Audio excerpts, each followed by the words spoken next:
Hello, and welcome back to Karagor Studios' Remnant Lunar Archon Session 44. I'm getting pretty good at this. I haven't stuttered in quite some time. Yeah, I'm getting used to it. I'm doing a good job. It's gonna be great. Let's see who's doing the recap this week, because you were all here. No, I think Jocelyn did it last week, so she doesn't get to do it a second time in a row. Jocelyn doesn't get to do it a second time in a row. I said Jocelyn's not doing it twice in a row. Roll something other than a 2. There we go. Hey, Maury, you want to give a recap? Let's see if I can remember everything that happened. If I don't, can you be my backup? It was a pretty chill session. It's not gonna be too bad. Okay. Well, what's up, gamers? We are doing another session of Remnant Lunar Archon. Last week we played hide and seek. It was very intense. Doing awesome. I like We it. definitely had some tackles. You should definitely go watch it. After that, we said our goodbyes to Cedar, as she continues her journey without us. And then we debated on where we're gonna head next. Don't remember anything else that happened. I zoned it for half a second. The hide and seek was, I believe, the previous session before last. Last session, y'all basically worked with Rosanna a little bit of, hey, here's what we think y'all should do with your whole government plan. And then you're like, all right, but we're going to bounce. Y'all do that. And Thicket got a snow globe. Thicket did get a snow globe that he bought.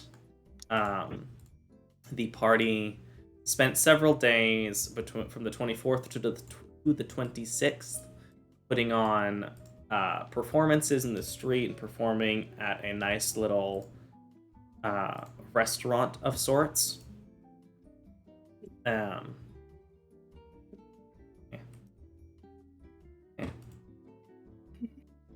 Nice little restaurant of sorts that was being bombarded with pranks by Izu that they eventually persuaded to stop. Well, didn't really persuade to stop. Convinced him to do a different prank. He drank his weight in wine and then promptly fell asleep on Maury's hat. Or Thicket's hat. The party sold off their carts and things, got an agreement with a small trade caravan of three carts and 5 merchants who are heading to Delta. In agreement to protect them and effectively get to ride with them on the passage to Delta, making any changes in plans when they get there, as the caravan is actually going, I believe, all the way to Fane, where the party does want to go at some point to meet Lord Librarian Sasha Hellion. So currently, it is Thursday in the year 417, 8 a.m. I do have 2 questions, though. First, at the end of last session, your intent was to go and revive Persilith. Is that still your intent? Yes. Okay. At what point? As long as the timing works out, as long as that's okay. I don't want to be late for our business, our job. So that's also the question of which day would you have done this? Are you going to do this in the morning of the 27th before you leave?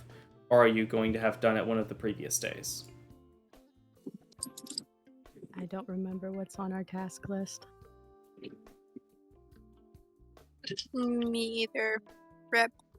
I mean, we were playing around and we were like trying to like get money by like entertaining kids and stuff, and everybody was getting like, ride the animal and Oh yeah. and all that stuff. So as long as it could fit in any of those evenings or any of those afternoons or lunches or dinners or... I think we had some I mean, I'm downtime fine. on the day that we were, we just did like advertising. So you would have done it on the Sunday, the 23rd, when you advertised? Yeah, is that all right? Okay. Sounds good to me. Because honestly, the reason why was because if you said you were doing it on the 27th that morning, you would have been too late. Because Raisted only functions for 10 days, at which point it's no longer possible to raise them with that spell. You'd have to get a more powerful spell. So we can do the individual roleplay if you want, or we can go through the resurrection ritual real quick, as well as taking the diamond value. Do y'all want to roleplay getting Linnea or just the resurrection ritual? I mean, as long as there's no like zombie apocalypse or whatever after this is done, then I'm okay. Well, the intent, and with a recommendation from Rosanna, the priestesses of the Church of Aether, with the cathedral in Sheer, are willing to help out by using the 5th level spell slot, but asked that you provide the diamond. So, y'all would be splitting the diamond that y'all have that is worth 1,000 gold, splitting it in half, which most jewelers in the city can do that with relative ease while maintaining the value you would need. Because the Raise Dead spell does require a diamond, I believe, of 500 gold pieces. So let me check that. Yes, 500 gold pieces. So effectively having the value of your diamond, if y'all are fine with that. Thicket is only a little bit sad about losing his shiny rock. It's only half the shiny rock. He knows it's for a good purpose, but is a little bit sad. Understandable. Not his trinkets. Does Linnea even want it to happen? Does she even want us to try? Because if not, then it's a moot point. Yeah. She would. Okay. I can roleplay the conversation. We offer it to her. Yeah, she Okay. would be happy to try to bring him back. She's tried to over the last week. Yeah, she's had to over the last week try and adjust to him being gone. But she would be very happy about the prospect of bringing him back. Okay. So with the body from the morgue, as it had not been buried just yet, being brought into the cathedral, you would see I'm going to double check the notes, but I believe he is an elven man. Fairly standard looks, brown hair, the long elven ears. He looks pretty as far as normal people go, but that's just because he's an elf and they all kind of look pretty.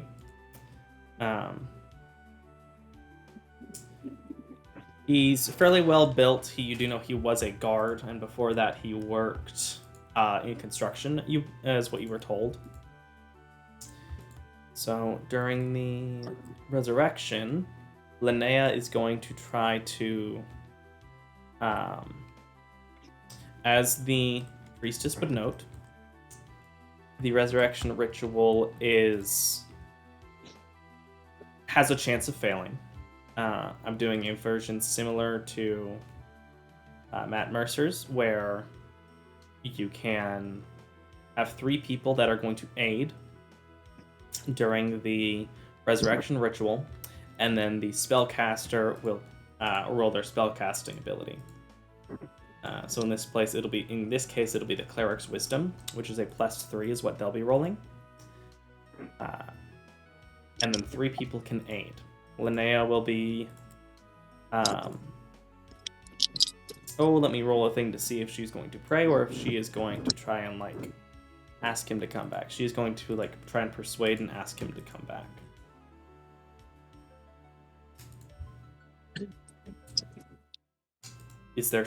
Would 2 of you like to aid, or are you going to let the church try and handle it? Or do you have specific things you want to do? Try and aid in the ritual. Beckett will definitely want to help. I don't know how, though. Well, you're gonna have to try and figure out a way how. He can't cast Raise Dead, but he could try and, lend help with the spell slot.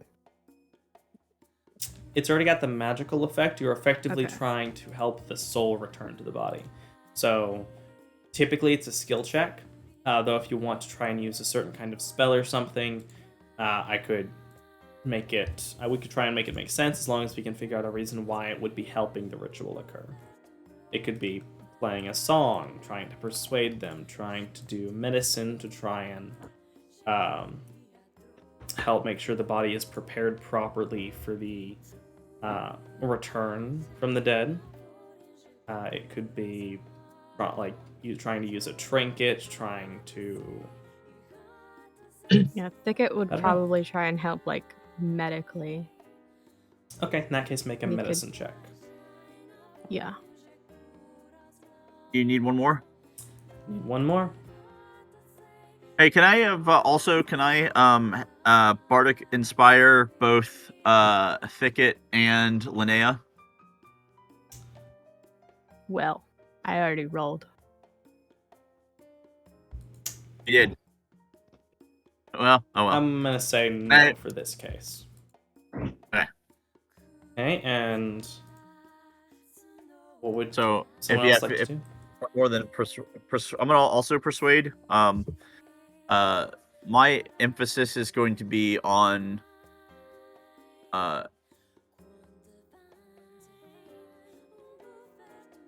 effectively you made a commitment, so unless you truly want to abandon that commitment, it's gonna be almost a guilt trip, but All right, roll to guilt trip. That'd be persuasion. that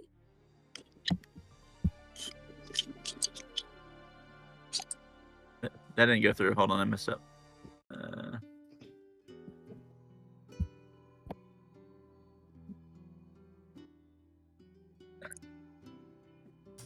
Roll of 25. Very good. That'll give a +2 bonus to the roll.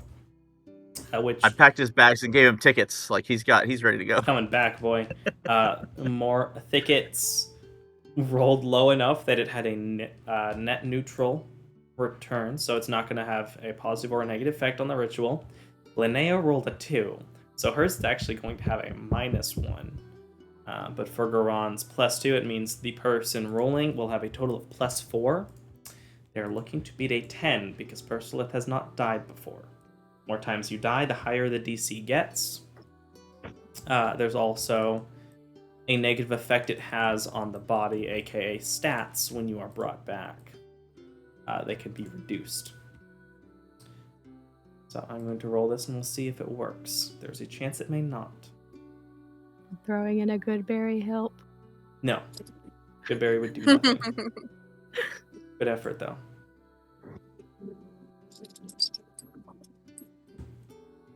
As you all prepare yourselves, the time spent talking to him, with Linnea pleading with her husband's return, Garand guilt-tripping the spirit, and Thicket making sure that everything is correct. The older human woman, who is the priestess that is helping you at this point,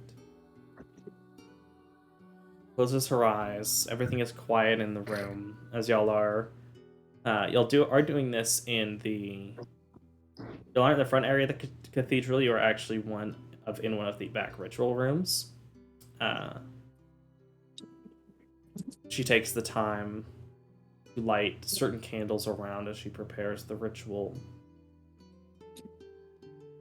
As all three of your intents are taken, light gathers around the room. Seemingly from nowhere, these motes of light that begin to float. They begin to slowly move in a clockwise motion, circling around the room, slowly getting closer together, coming and meeting into a single, probably quarter-sized mote of light floating above him that gently floats down and slips between his open lips. A few moments pass as you see his pale skin begin to brighten and seemingly glow a little bit, as from where he is stabbed, the wound is sealed up as his body regains color. Who are you? Where am I? As Linnea lets out a cry. Enter wife. Enter wife. Linnea lets out a cry and grabs onto her husband.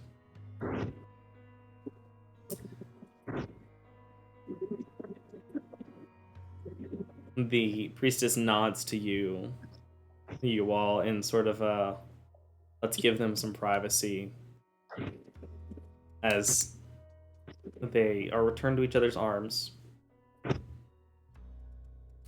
from somewhere that most don't come back from.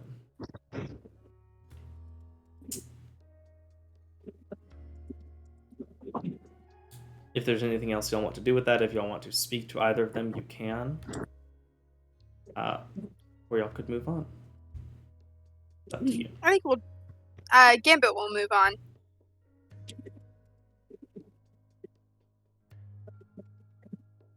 Yeah. We'll give him a good berry and go with Gambit. Garon wants to leave a note,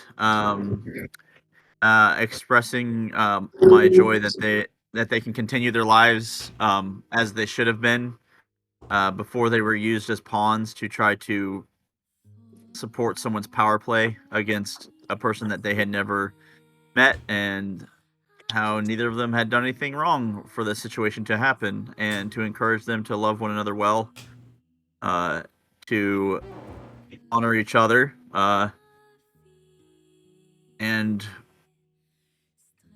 we look forward to hearing of when their first kid comes along.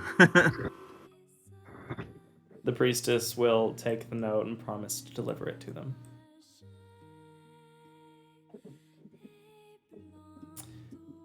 As you all leave, and over the next few days, as you prepare, picking up any new clothing you would like, preparing yourselves, getting used to your new armor and weapons, I need specifically Gambit / Geislin to make an intelligence check. Both and both. Kind of Wow, and. Jason. What? It's having Gambit make an intelligence check to see if I help Geislin. Something. Because she forgot about something. Well, who knows? It's up to you. I hate that. It's okay. It's not a big deal. What did I forget about? On It's another gonna note, keep me up at night. This is like the remember all out with Harry I'll Potter. tell you when the opportunity is gone so that you can't go back and fix it. No, that makes it worse. I would like to show the audience and the other players that we have worked on getting some new art for Gambit, Maverick, and Garand, as I'm going to be working on a new background decal, so I wanted to get some new art for them that is full body art. So here is Gambit.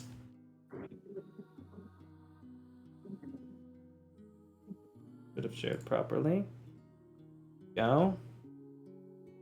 Go get him, Tiger. I really like Go New get Gambit. Yeah, very similar style. The only thing Giving Nico D'Angelo. it is giving a bit Nico, isn't it? It I is. promise Gambit is not a demigod of death, at least not yet. I mean, yeah. The I'm. only thing He we might kind of have wish. been inspiration. I definitely was deep into. I wasn't in the Percy fandom, but I was around it a lot, and I definitely saw a ton of Nico art. So who knows? Who knows? I'm also going to stop sharing the previous Gambit picture because now this one is in charge. That Gambit, we ended up deciding we liked how it looked and the different elements, the fact that he has an actual pick on him. But we kind of wish we could get him to smile, but we couldn't end up getting the art to work that way. Once I get enough money to get official art, he will be smiling, don't worry. Next is Garand. Grumpy. He does look kind of grumpy here. Maybe he'll learn to smile in the future. No, it's just him pouting. Something happened. Oh, I know. Doug just outdid him in pickpocketing, and he's pouting about it. Now have two different images for Garand, effectively as different outfits. They are slightly different, but that's how it be when you do two different pictures for someone. I like how they turned out. I like the outfit. The armored pauldron is neat. That's all I've got to say.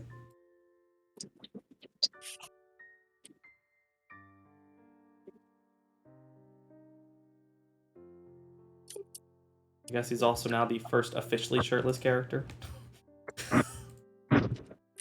Makes sense though. I mean, if I'm gonna be like a seafaring, effective pirate or sailor or fisherman or whatever, like it makes sense. Yeah, you gotta do what you gotta do.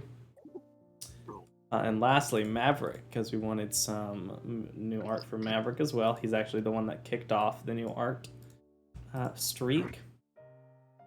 Oh, very nice. These will all be showing up. I plan to work on the decal that's on the Twitter and everything to add these new versions of them, as well as any changes we're going to make to the casting with Abby gone. But these are the new arts. So enjoy those. Let's see. Is there anything y'all want to do before you begin your trek from Sheer to Delta? I really want to remember whatever it was that I sense that Gambit missed something, and I really want him to be able to remember what it was, so I'm going to think hard about it. Dang, I sure hope Chris remembers. Did it have to do with the gun? It did have to do with the gun. Hey, look at that! Someone was supposed to... I remember kind of when we talked to Rosanna, I was like, is there a gun in here? And she was like, no, but they can give you a gun. Uh-huh. Was that it? Yes. Cool. Getting yes. a firearm. Okay, let me... Aha! Aha! Getting a firearm. See, all it took was just the slow, ruminating on, what might it have been? There it is. That's teamwork right there. It's 100%. So, effectively, the options... I don't know that...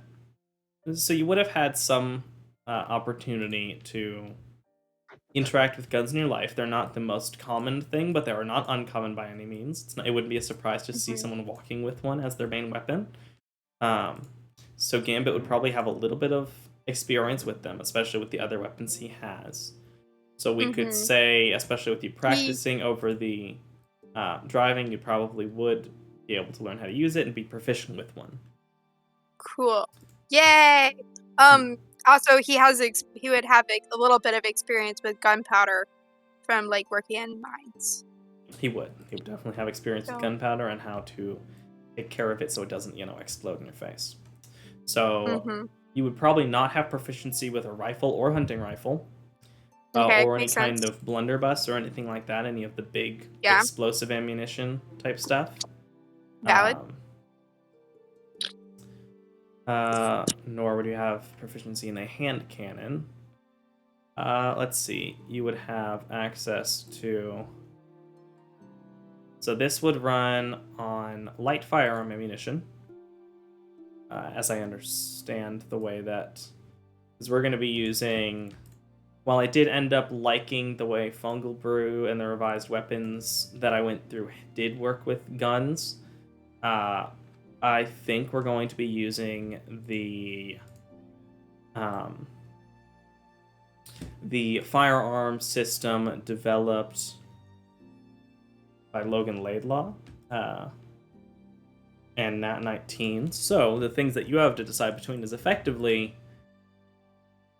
And here's the question of whether or not, I guess which one I give you. Because one might be considered just objectively better, but it's also a little more expensive. But I don't see any reason why you would have access to one or not the other.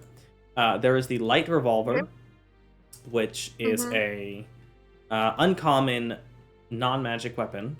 It is a simple firearm that costs roughly 60 gold pieces, has a weight of 3 pounds or whatever the D&D weight is, does 1d10 piercing damage.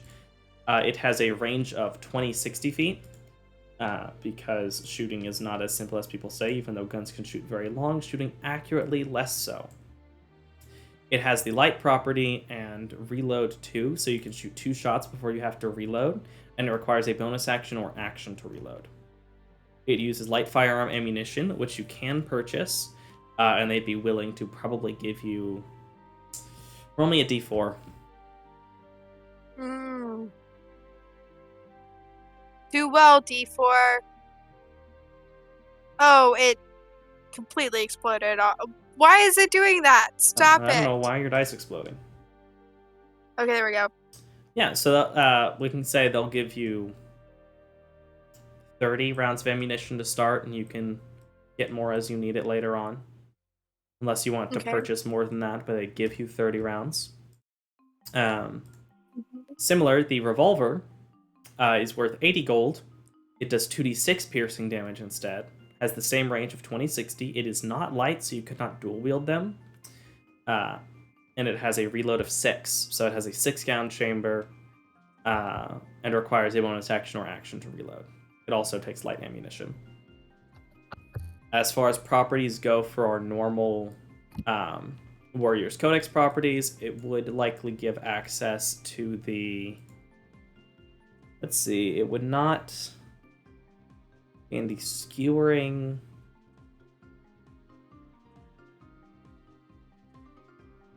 It would actually probably have the staggering property. So if you beat their AC by 5 or more or get a critical hit, they have disadvantage on the next ability check they take. It has ammunition, and I'd say that's probably all the properties it has. I don't think anything else applies to it. So it would have the staggering property. So which would you like? The light revolver that you can wield with another weapon, which is actually the same type of gun that Bale uses.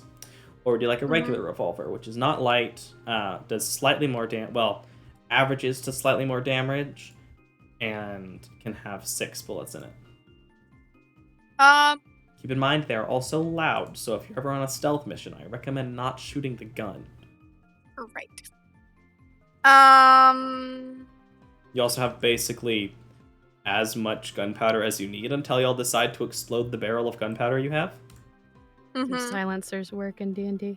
Are they a thing? They work about as well as regular silencers do, which makes it quieter, but if you're within 300 feet, you're probably still going to hear it.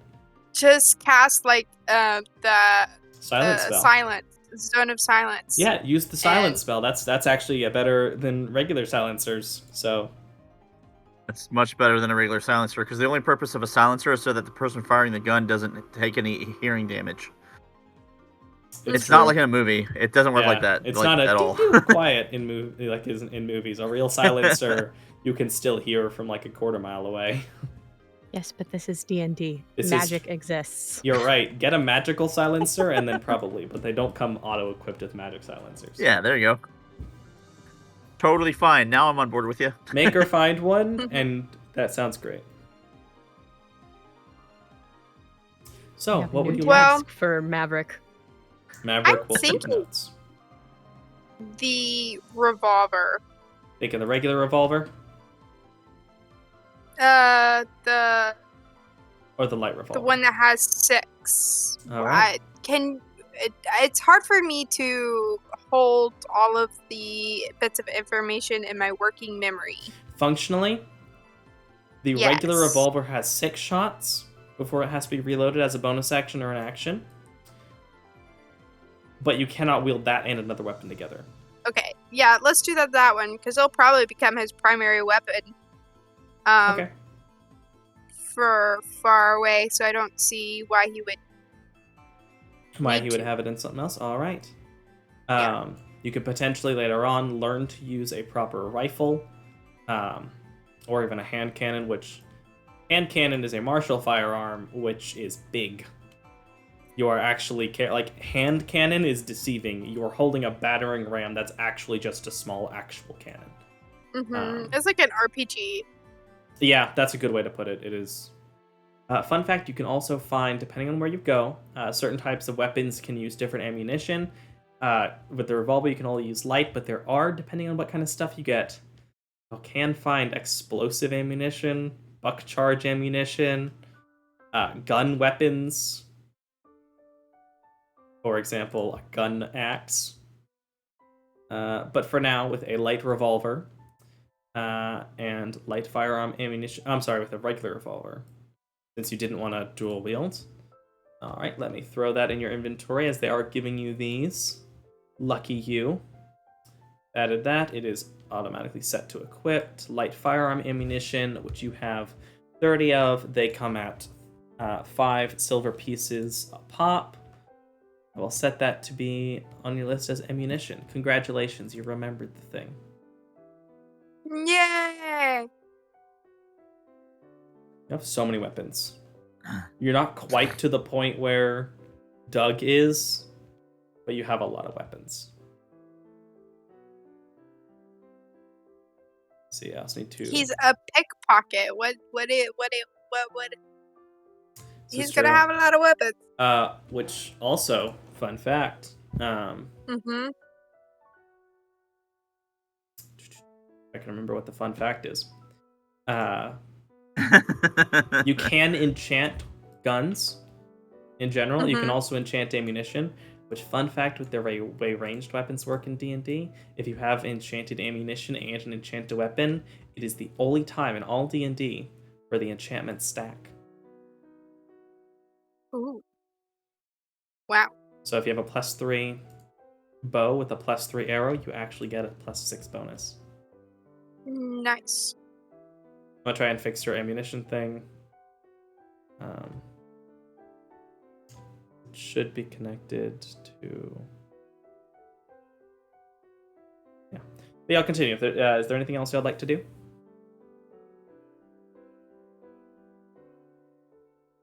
I think we're ready. We can go with the caravan, right?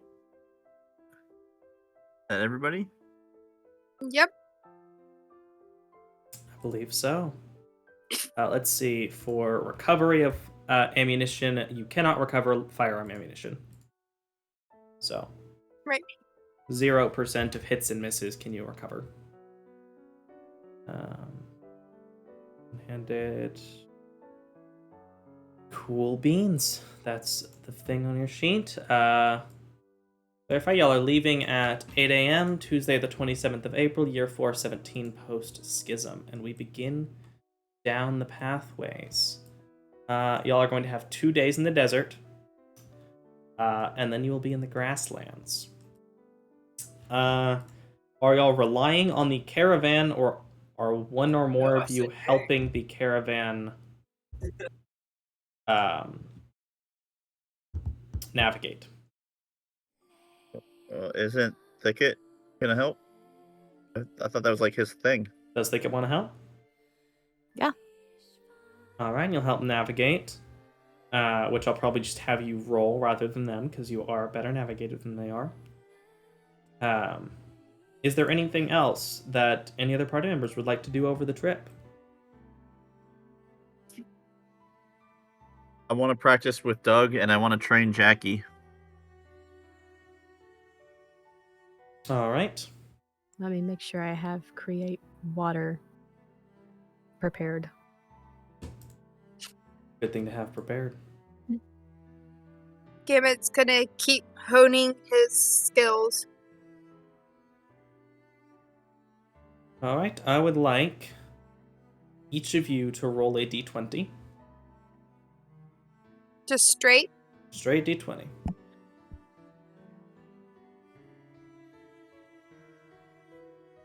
Oh, nice.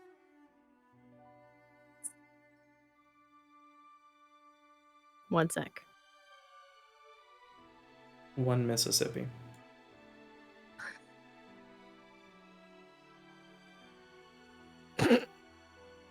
Wah, wah, wah. To be fair, that's probably for the best, because this is for random encounters, and they're not always nice.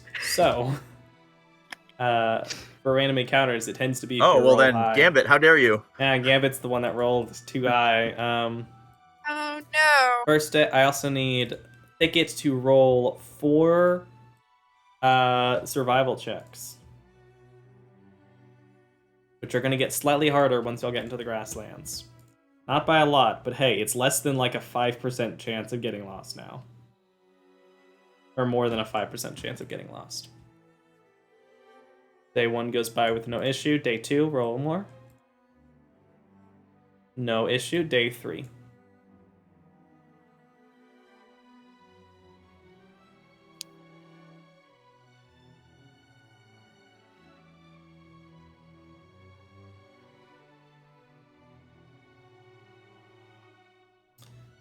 Okay.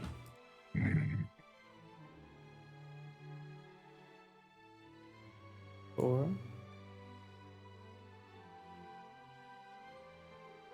I need to roll a thing and then check something. I need to add that to the quick sheet because I might need that. Bonk.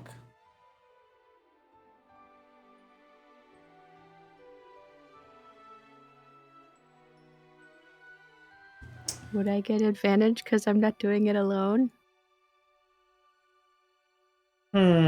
No. Would I get like a +2? No. No, I don't think so.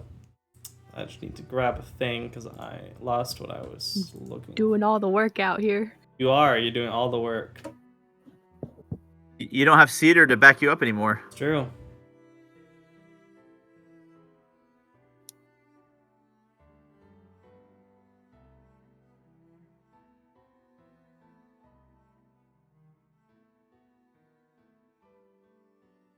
Need to find which one of these things.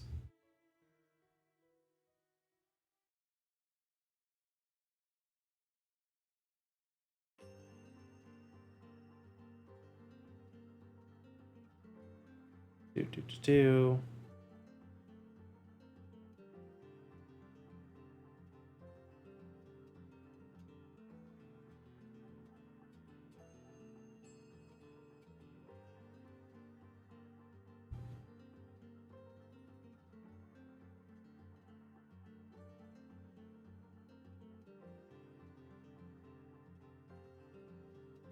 That's a huge map. Why is that map so big?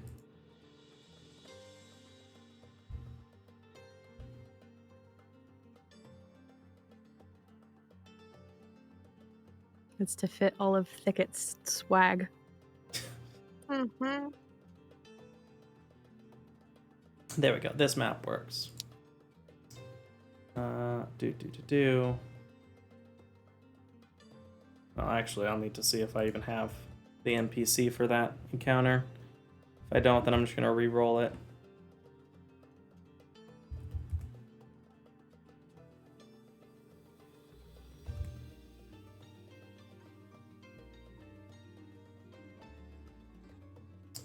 Do.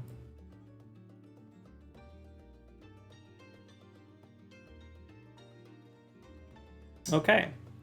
As the carts come upon a small river, the center of the river, along with the path you find, is a fairly simple stone and wood bridge that's been set to go across, large enough for carts to get through with relative ease. But standing around each side of the bridge, you see 4 humanoid creatures covered in fur, and standing along to the side is 2 large, what you would recognize as giant hyenas. As you approach, the largest one moves toward you. Hey! It's 5 gold to get past here. Or food, or whatever else you have.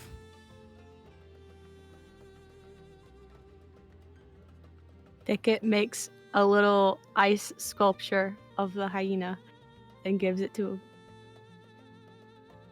He looks at it. He reaches down with his face and bites the head off. Hi, it's cold. What is this? It's ice. Oh. What else do you have? This is really all I have. Looks at the merchants. Come on. Make it worth our while to let you over. Otherwise, as he pulls his mace down from his side and slaps his hand with it, we're gonna have to take what you got. Oh no! I Not don't think that combat. would be a Are very you good patronizing idea. me? A little. How dare you? Now it's 10 gold. I don't think that all would right, be a very I good want to. idea. I want to try to persuade them. Now listen. Maybe you're working taxes for our local lord, perhaps. Do you have any sort of writ, any sort of badge or documentation we might be able to see to be able to properly treat you accordingly? Or perhaps maybe you just happen to live nearby and you thought, you know what? No one's protecting that bridge. We'll protect that bridge. But to continue protecting it, we're going to ask for a fee. Do you have any evidence of that? Maybe we find out where you live. Something else going on here other than just you four blokes standing about, hoping to arouse people. I need him to make an intelligence check real quick. 1 second. Thicket is keeping a very sharp eye out on whether or not Garand is switching from persuasion to intimidation. Regardless, the gnoll starts to look a bit cross-eyed as you're talking, like,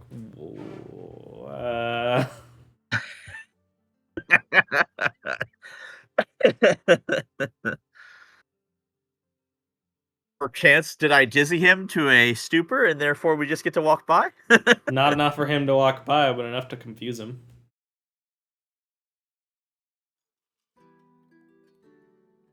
No. I mean, yes, we're guarding the bridge. And you gotta pay us to get past. Right, and who has placed you here amongst this bridge for its protection? Me. Edelthorpe. I own this bridge. Well, oh, you do? So you built the bridge, did you? No. But I own it. Then how did that happen? How did you own it? Did you purchase it? Was it a land grant? No, I got here, and there was no one here, and I decided it's mine now. Oh, well, that's so delightful. Well, look, the land on either side and the river down there, since you're not there, I own it. So, if you want to ever leave this bridge, you should want to leave the bridge right now. Otherwise, you'll never be able to leave it again. Gambit wants to pull out his gun and cock it to give him advantage if he's rolling another persuasion. I would say that is enough to make an intimidation check. Yeah. It being more clear with the gun cocking, because you're not leaving here now. I own the river started to confuse him a little bit too, but with the gun, he starts to understand what you're actually saying. So make an intimidation check. Should I click advantage or not? No. Thicket was gonna keep an eye out for intimidation and turn into a bear to try and give him help. I need to roll a stand his ground check. Fine. We're letting these ones through. As he waves to the others. They pull the giant hyenas out of the way. Letting you all pass. I'm going to hold back Gambit while I kind of encourage Doug and Thicket and Maverick to walk them through, and effectively will be the back end. And then I'm going to kind of whisper over to Gambit. He just said these ones through. That means that he's done this before.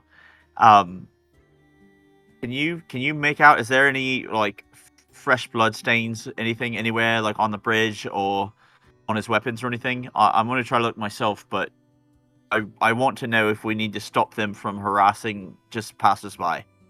Okay, sure. Do I need to roll perception or our that would be investigation? Probably an investigation. Okay, cool. You're taking and that's what I'm trying to do as well. So, yikes! It's up to Garand. Oh, nice. You can tell, seeing the mace that he had slapped on his hand earlier does have blood on it. It is not fresh. It is dried. You don't know how long. The very, very dark red, almost black color that blood gets after it dries a lot. You can also tell from a couple of the others that they have similar marks on their weapons.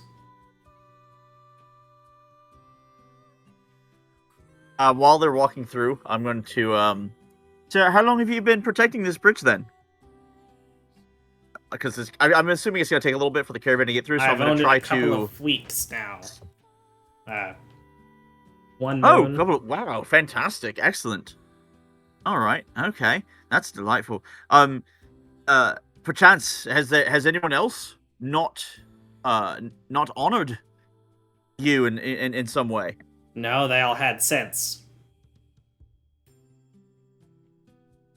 So you didn't have to wound anyone? No. But you did get money from them. Yes. And where is this money going? They get food. Can't just hunt everything. Sometimes you gotta Can I buy insight stuff. that? Weapons. Yeah, make an insight check. Do they actually need? Are they actually in need, or are they doing this for greed?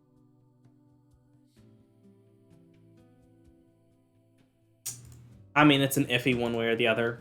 Some more hostile, sentient or semi-sentient monsters have figured out how to extort people and use money in some outskirts of town to be able to actually purchase things from people or from wandering caravans to act peaceful at times. Some have even figured out how to work with towns to integrate themselves into society. This is not the first time a monstrous race has taken over a bridge. There's, as is consistent in this world as in ours, there are stories of trolls taking over bridges, requiring people to pay or give them stuff like animals or supplies, because they do ultimately have to live, one way or the other. So it would not be a surprise if the money was going to purchasing clothing or food or anything else like that. Thanks for the follow, Michael.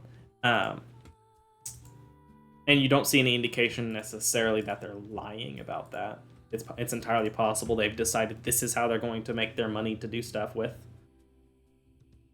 Or to get supplies, because they did mention supplies as well. You get the feeling that might be more of their prerogative, that they prefer to get stuff. You know, I mean, when he was given a small ice sculpture, the Olathorpe's first instinct was to eat it. So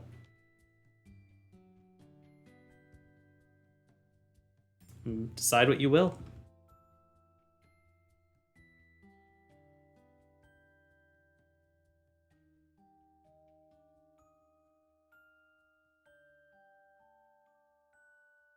I mean, you get the sense that if they had to fight someone, they would, but seem to be more simple on the side of give us stuff and then go.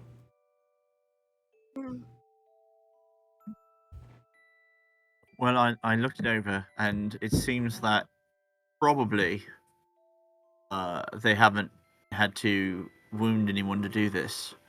I'm not always the best on picking up on everyone else's cues, though. So if you learned anything else, I'm all ears. But it seems to me that some people maybe have just taken this to be an acceptable option.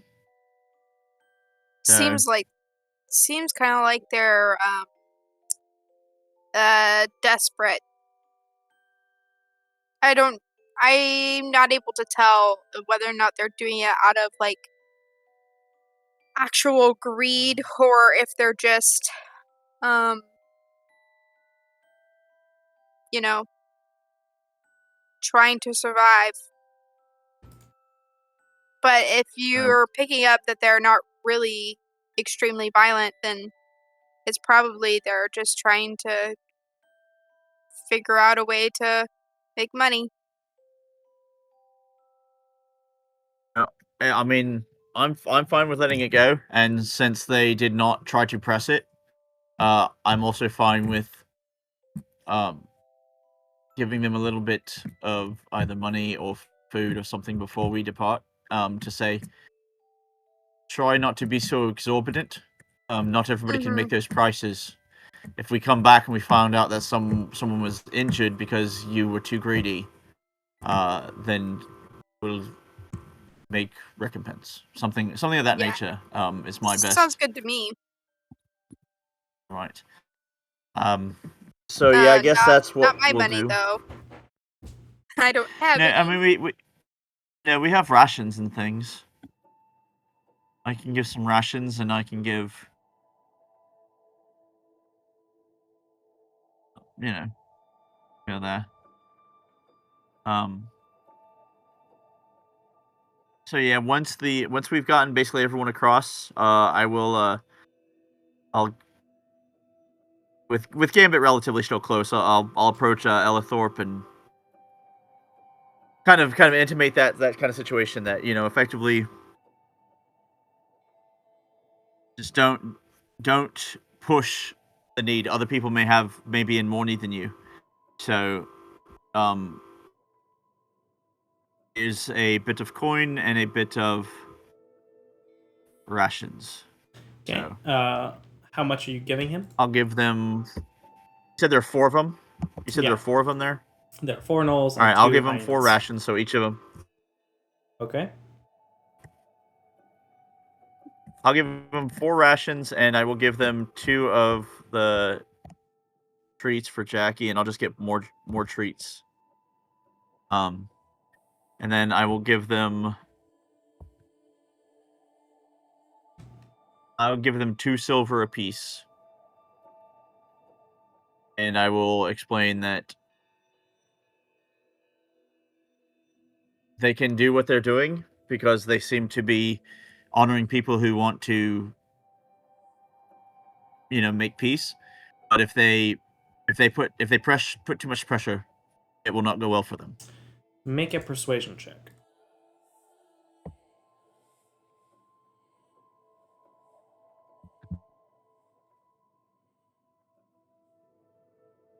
He seems to nod and follow along. Okay.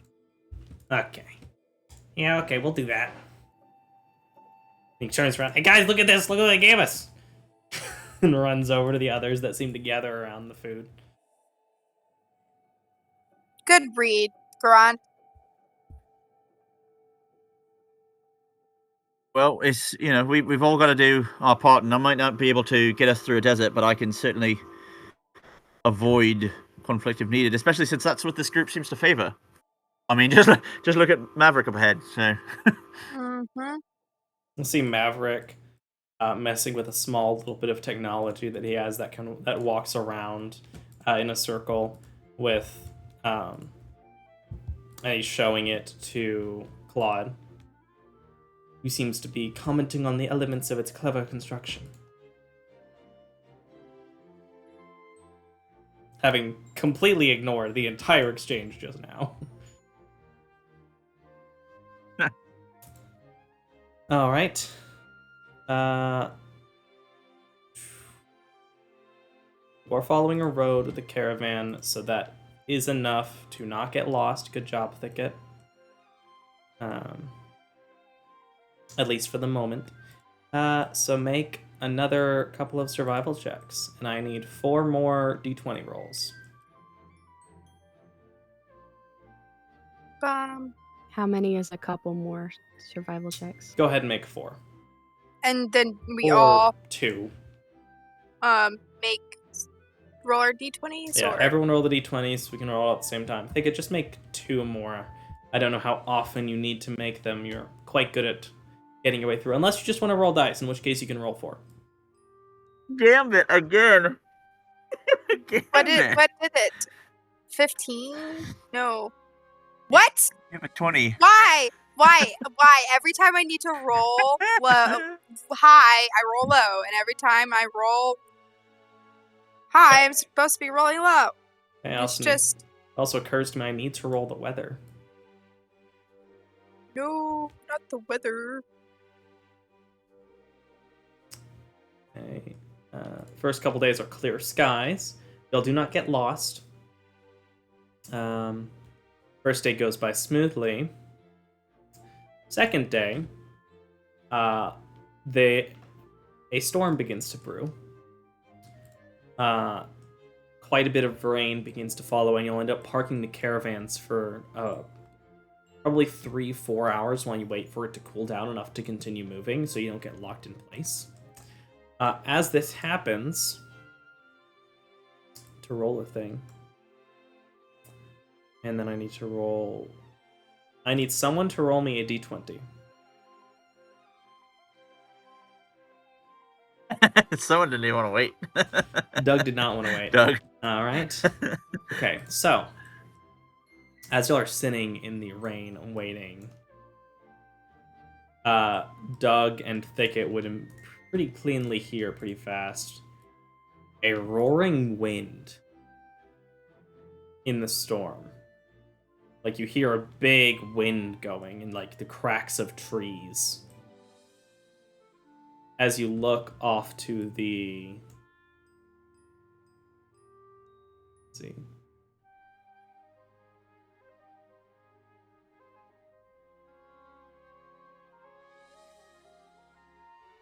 Off to the southwest, coming from the way of the river, Thicket, you see a tornado. A what? A tornado. Does it look like a natural tornado? It does. Is there anywhere for us to be able to take shelter?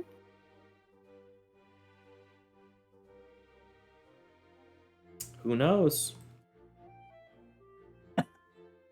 Y'all certainly aren't in That's what we're trying to shelter. find out. You can look around if you want to make a survival check to try and find some kind of cave or something. You're currently in a lightly wooded area. Is it coming towards us? Make a perception check.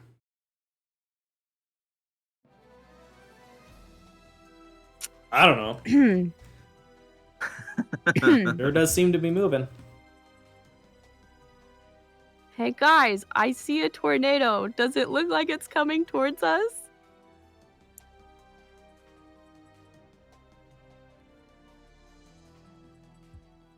Hello? I mean, No. I can't tell. Does anyone else want to take a look?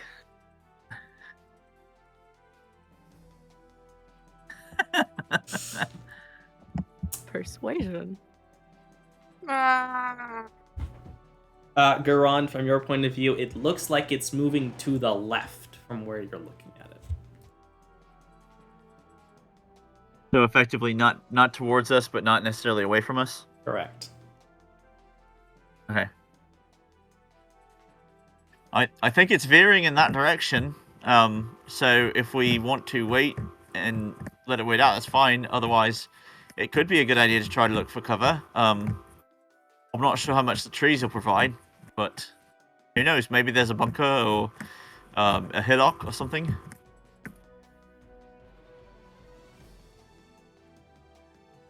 So what are y'all choosing to do?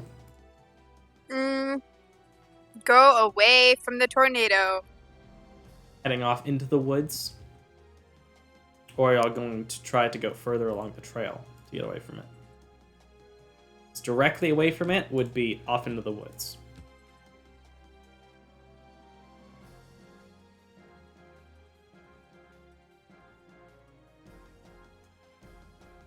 Off into the woods. I think that so there's like hills, you said? Yes. Hills and patches of trees for the most part. Get like behind a hill that's like facing away and like the bottom. And then just kind of like huddle there. All right. Yeah, that sounds like a good idea. I need, in that case, a survival check from Thicket to maintain knowledge of where you are in relation to the road. But moving off, you try and manage to get a mile or two away from it. And over the course of the next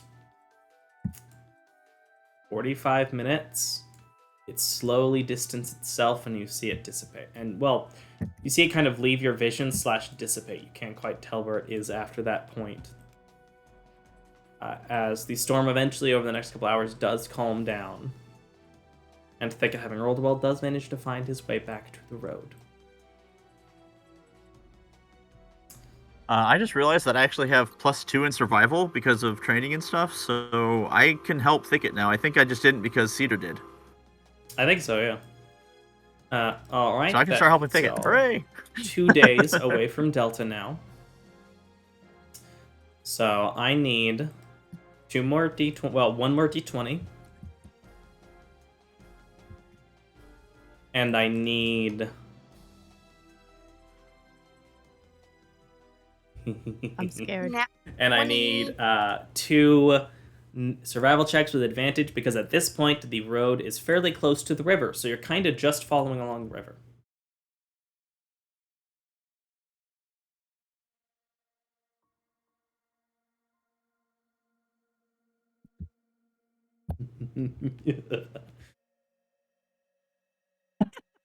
That sounded so ominous. What? All right. And then before we get to Delta, I need Garand to make, say, 1, 2, 3, 4, 5 animal handling checks for Jackie training. And also Thicket. As you're going, toward the evening at one point, you're moving through the forests, you begin to hear almost a snipping sound, like scissors. Occasionally, it just seems to stop for several minutes at a time.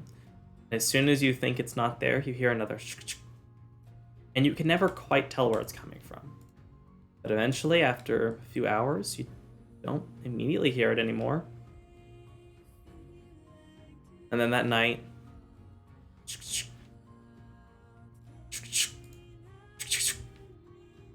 but you don't see anything. Grond, you get 5 points for Jackie training, bringing you up to a total of 7. So whenever you want to try to teach her a particular technique, let me know. And I think as y'all arrive in Delta, with whatever the snipping sound is, seemingly following you along, which occasionally Gambit hears it too, being the second most perceptive, I believe. Actually, your perception is only a 13. Who's the second perceptive? I need to check the party sheet.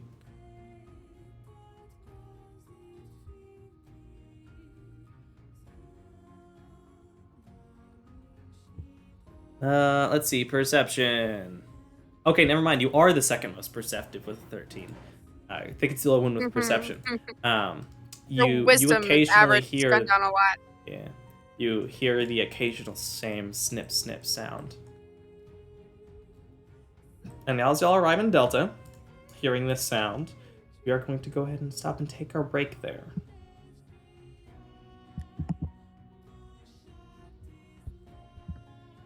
Alright, we're going to take a 10-minute break, be back about 9:02-ish.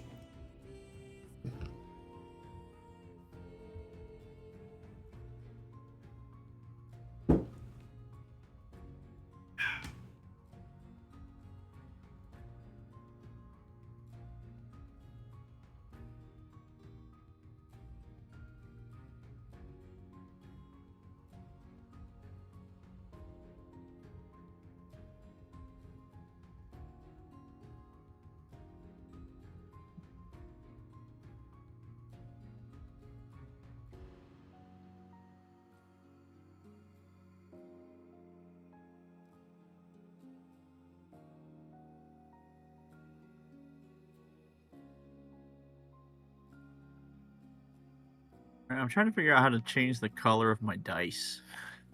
I figured out how to change my little character color, but I know there's a way to, I just don't remember what it is. oh, okay. You just click the dice up in the upper right. Nice. Oh, look at that. There's elemental basics. There's a storm-looking one.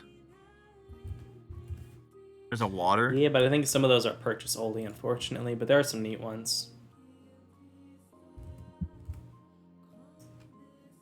No, it's purple. These elemental basics. Nice. It looks like the other ones are store. Looks like the rest of them are store metal and all the way down, so.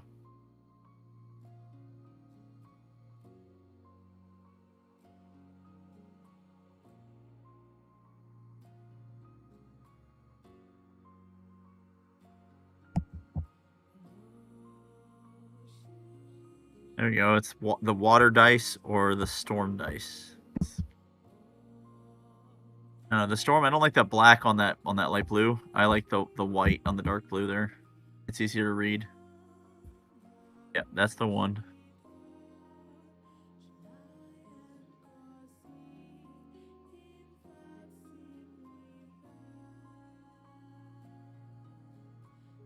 Right. Cool. Yeah. Cool.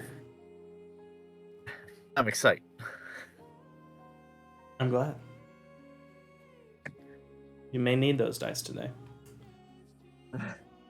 Who knows? How I was rolling really good on the ominous. other. I know. He's with the cackle. Yeah, he had me. Hmm He must have rolled the evil DM today. What? And he's happy about it too. You can hear it.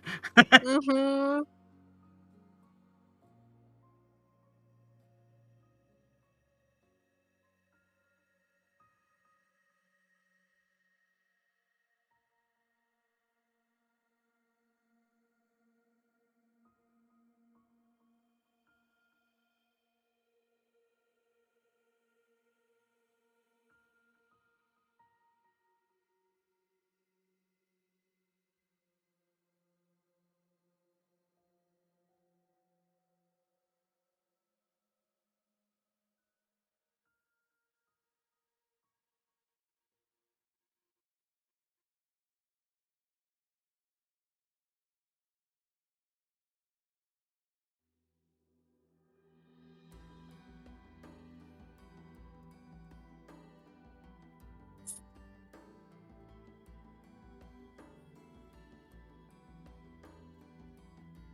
Yes, sir.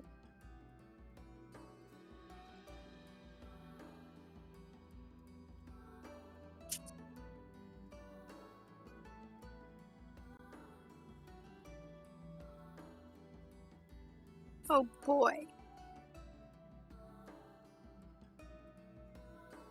Oh boy, indeed. She's back. I really thought you were going to say cheeseburger. Cheeseburger, please do not get angry. I promise I'll be back for lunch. So you're his cheeseburger. His Cheeseburger. only cheeseburger. Mm. It'll come back to you. Oh, it'll come back for you. Oh, his lovely cheeseburger. His only cheeseburger.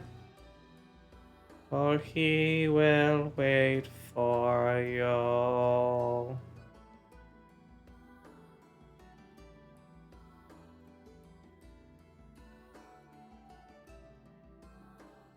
I'm so bad at graphic design when it comes to text. The be happy. I never know what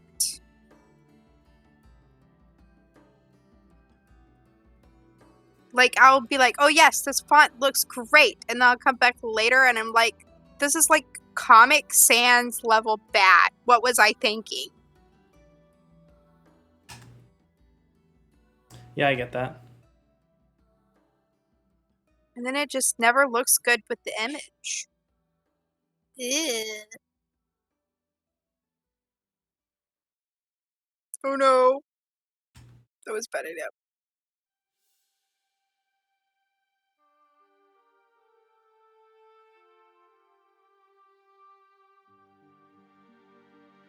Oh.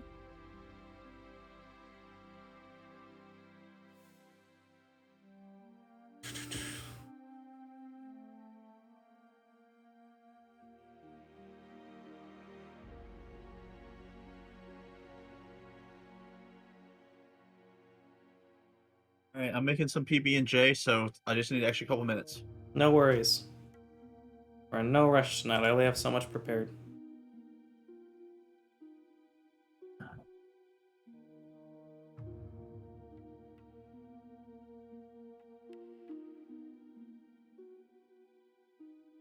Ugh.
Okay.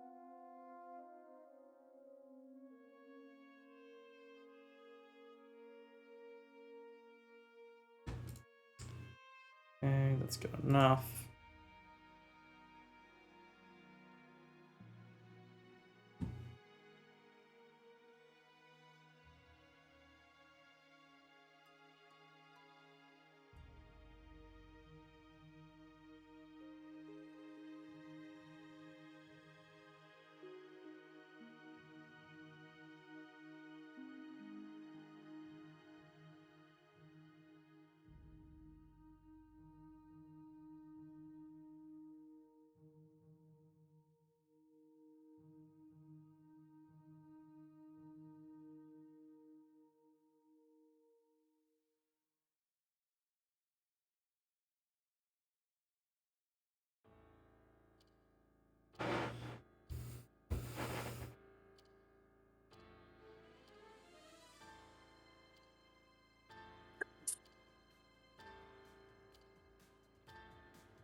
On computer load.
right, not bad. You said 902 and it's 905, so.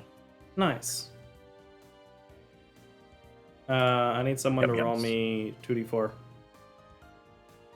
Actually, yeah, 2d4.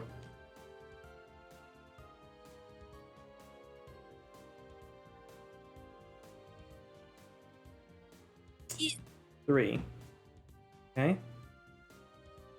Good for you.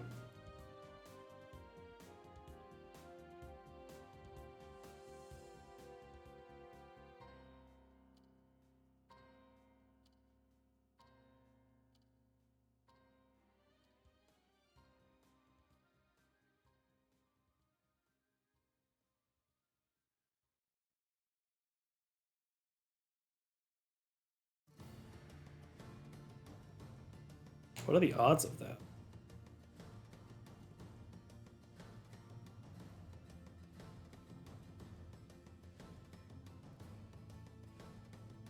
Let's see, the average of that is 5.5. 5.5 times 5 comes out to 27, roughly. 31. Okay, you got a spread there. It's actually you. Yeah, that's fine. One of you can feel weakly.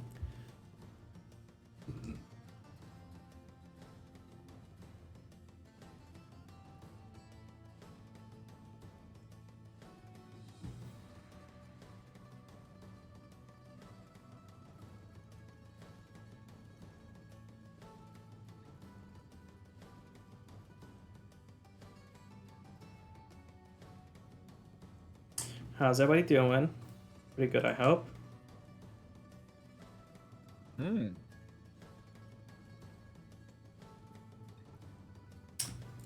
Do check that, check that. Okay. Right, that's what I needed to do. I needed to do that thing.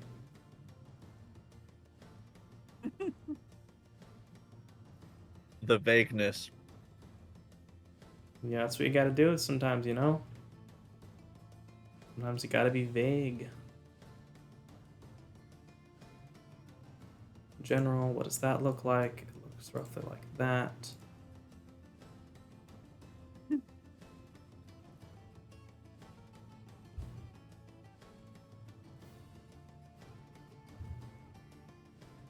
Hey.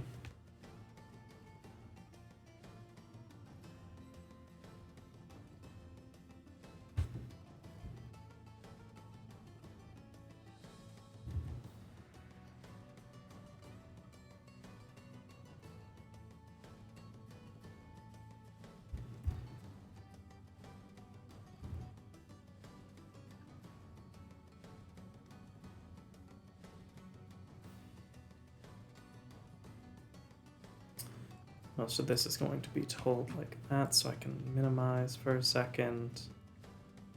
Don't know if that will be relevant, but I should go ahead and change that.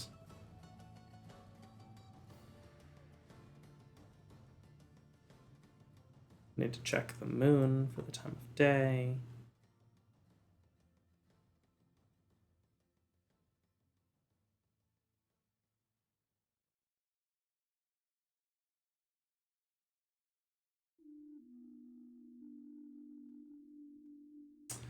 Let's see, time of day at this point, y'all are arriving.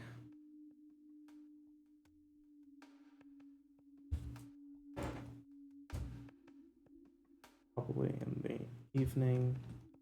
Need to roll the weather. How many days? 4 days?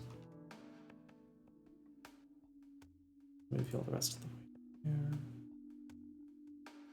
Sorry, I'm taking a minute to go ahead and finish this up as well while Jocelyn is finishing what she needs to do. Okay, back. Sorry, our Roomba started yelling. Roombas. The earliest form of robot pet.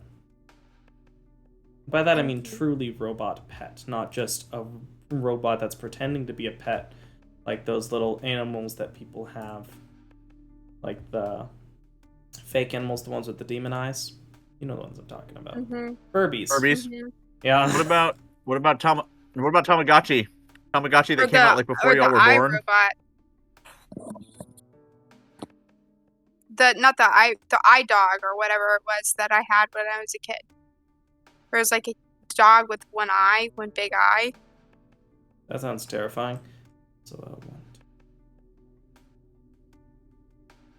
1, 1, 2, 3, 4, 5, 6, 7, 8, 9. Oh, it's Sunday the 7th now. It is a standard half moon, first quarter. Sunday the 7th of May. I've transitioned into a new month.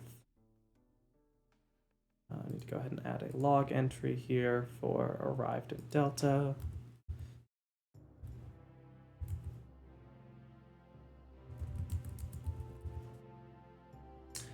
Okay, and now I need to take a sip of water before we can do this.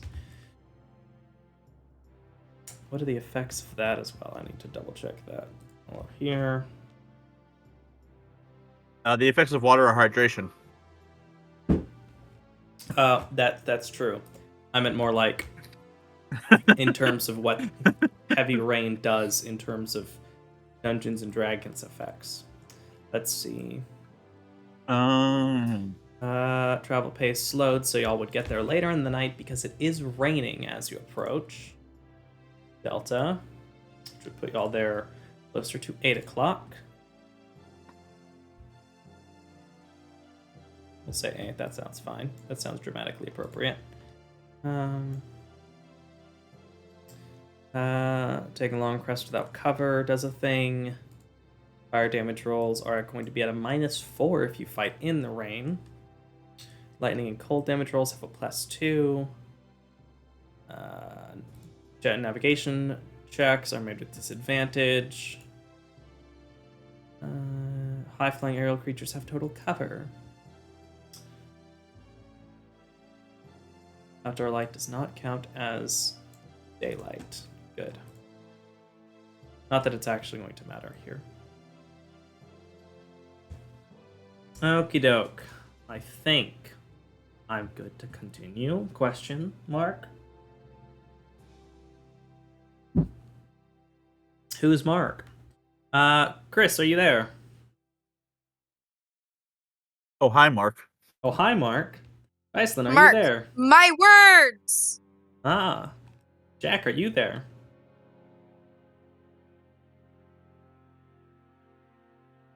Maury, are Is you he there? muted? No, I'm Maury.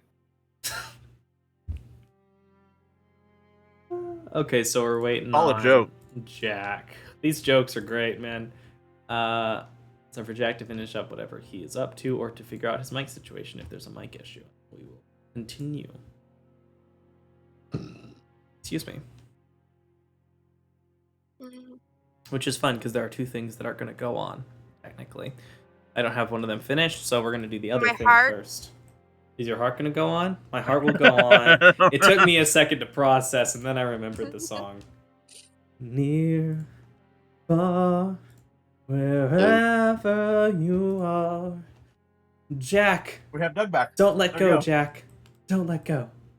Could you not hear me earlier? No, we couldn't hear you. Nope. But now that you're back, I think that was a perfect line to throw in. Great. That was Honestly, great. That timing was fantastic. Yeah, perfect. Because like Okay. I could see my circle turning green, and I was talking, but I guess It was For not whatever turning green reason. for us, at least not for me. yeah, Okay. that may have been the issue earlier. Different sort of soundtrack. What happened earlier? I was trying to talk during the, I guess the session, but it didn't seem like anything was being picked up. Oh no. Hmm. Which part of the session? Sorry, buddy. Like when I muted myself for a second, came back, unmuted, and was asking about the bridge, the troll, whatever situation. Ah, the gnolls. The gnolls who collect tolls. Yeah. But that would explain why no one answered. Yeah. I accidentally muted Maury for like most of the recap, and I was really confused I don't know how. It was like, is just everyone's just gonna ignore the fact that she's not here? And then I realized that I was the problem. You also have to Did note. you miss my intro? Like half of it when you were doing the recap. Oh, so is it It was that really point? sad. I had It a was great sad. opening line. I'll have to go back and listen to it when You will he have releases because I had changed your volume a little bit. I must have accidentally hit mute. It You was also have to- sad. That's a very Fantasy name passive aggressive thing. generator. On fantasy name generator, respond well. There you go. Gonna need to know the things.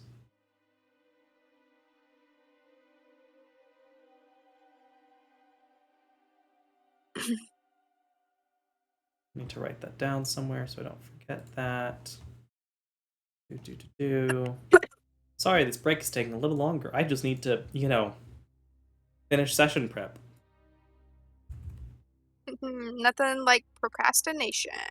It wasn't procrastination this time. I got busy. And then I I was feel ya. fixing a tech issue with Fantasy Grounds, and then it was time to play. Nothing like doing things last minute. Yeah, nothing. That's fair. I should have done it yesterday. You But I know, didn't. hey, I'm not judging. I am not judging. I am stating facts. I do. There's just nothing like it for the heart. It keeps life on the edge. It's true. I need to do one last note, and then I am good to play the game.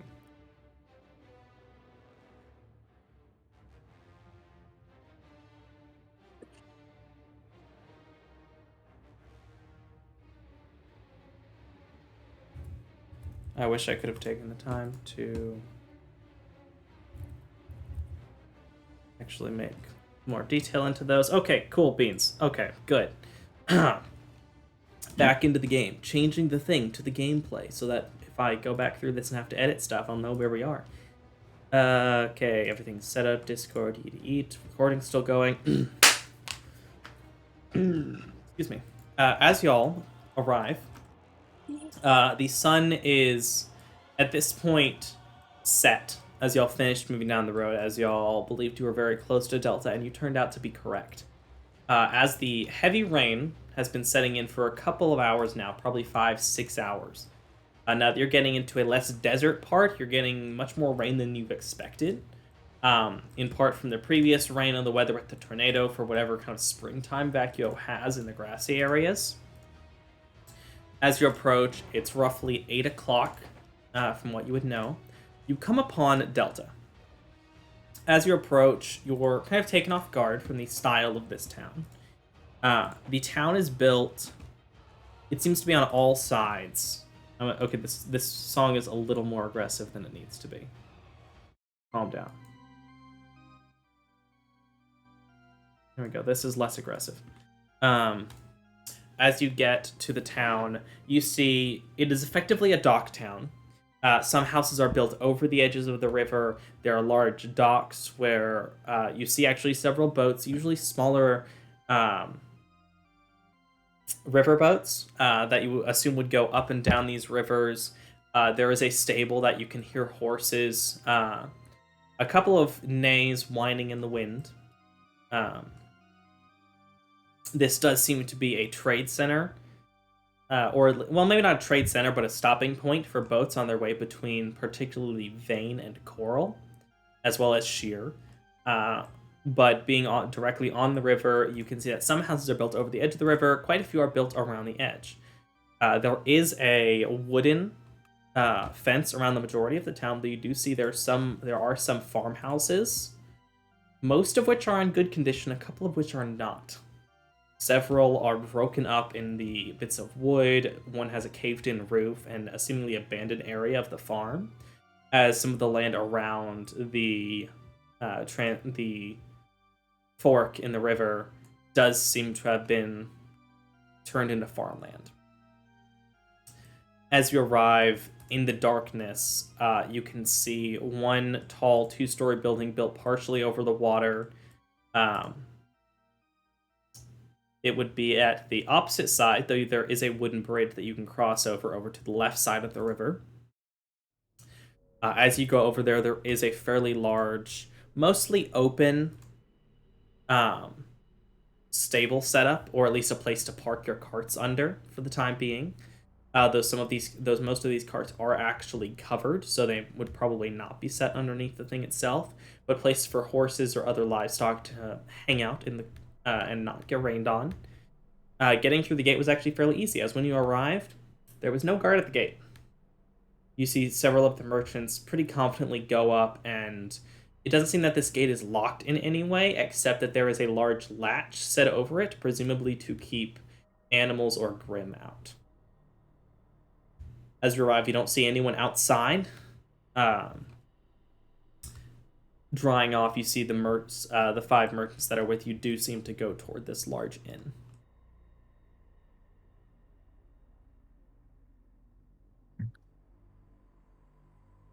What would you like to do?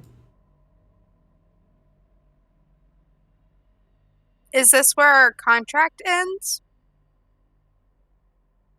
The contract, as I understand it, was all the way to Vane. Okay. But it is also an on-basis contract, so if you stopped, you just wouldn't ride along with them. It was a contract of convenience, in effect. Right. And they didn't sign any particular papers, so whether or not you are legally required to continue is up to you. But it does seem to be where y'all are spending the night regardless. Mm-hmm. What would you all like to do? I guess we can start by getting a room. Going into the inn, you hear the commotion of several people. Looking around, you see probably maybe a little less than a dozen townspeople sitting around singing. Some of them are actually singing at one table. There is a large fire roaring in this large furnace that does have an almost stage-like center in front of it. The room is fairly well lit. If a bit wet, you can tell that everyone in here seems to have been in the rain relatively recently, whether they arrived recently or whether they're townsfolk that simply walked over. This does seem to be a place where people are coming and warming up. You do see, standing at the bar, there are these 2 fairly light-skinned, let me check what they are. I believe they're elves, but I could be wrong. I've been wrong about things like this before.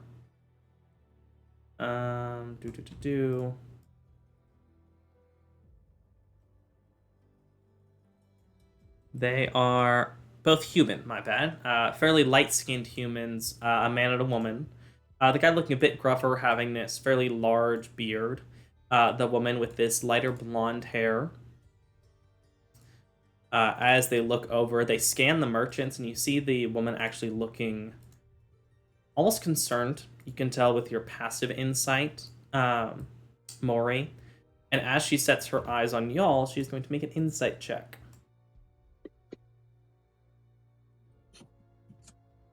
She runs over.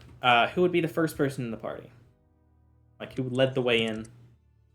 I'm going to go with Gambit, because Gambit was the one that said y'all were going inside. Running over to Gambit.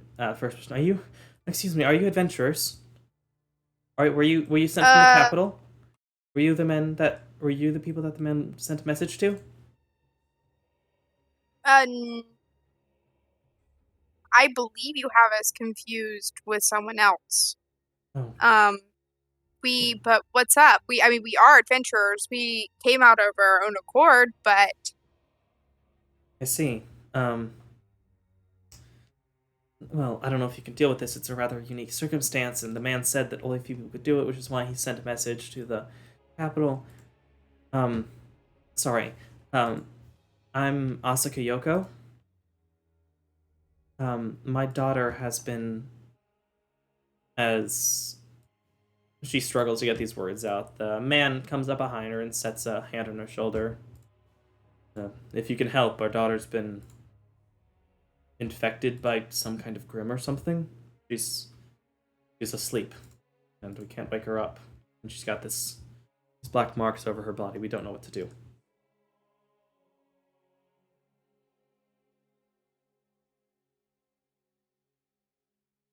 Hmm. Uh, Thicket, you wanna take a look? I don't know if there's much we can do, but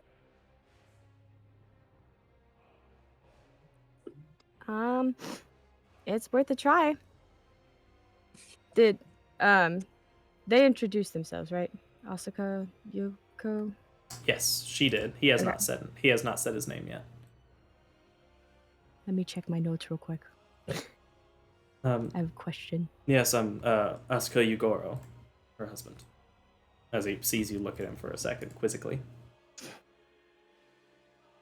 Are you any relation to Asuka Yuri?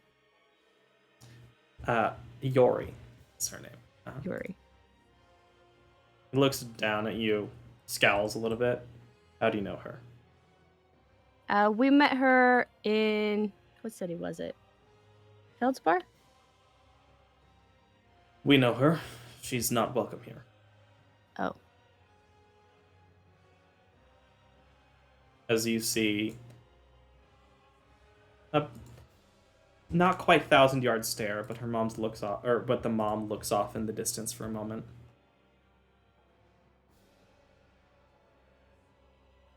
I need to roll a thing to find out if something happens here.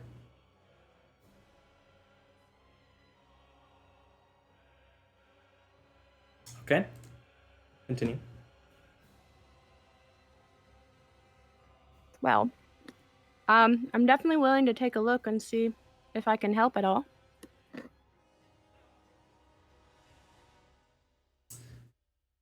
There is a strike of thunder outside, but the light that seems to come from it continues for a few moments, glowing as you see through the wooden shutters that are keeping the rain out. There is a glow of light, a fairly bright one, that Garand would immediately recognize as arcane. The light dies down. A few moments later, the door slams open. And you can see a fairly tall person in a cloak that they pull back. And you see a familiar face of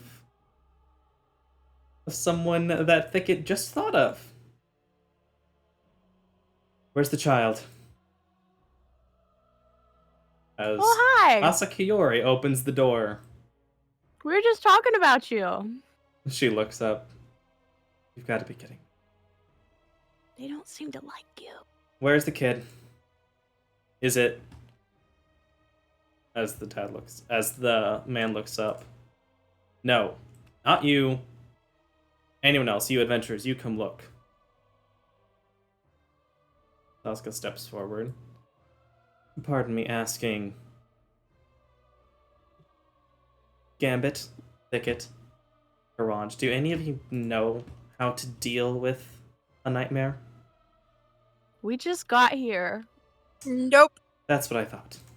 I'm having a difficulty remembering if I was joined after Asuka Yori or if my memory Before. is just really bad.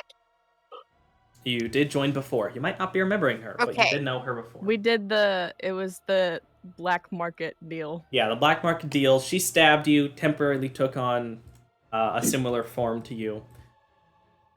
Had a talking, which she is still wearing a mask on her shoulder that seems to talk. Oh yeah! Oh yeah! Oh yeah! Mm-hmm. As she steps forward up to the man, who she's just about as tall as. Asuka is, I believe she's 5'10", with a couple inches on her heels. Looks the man in the eye. Is it Henry? Yes. Then unless you want my sister to die, you're going to take me to her.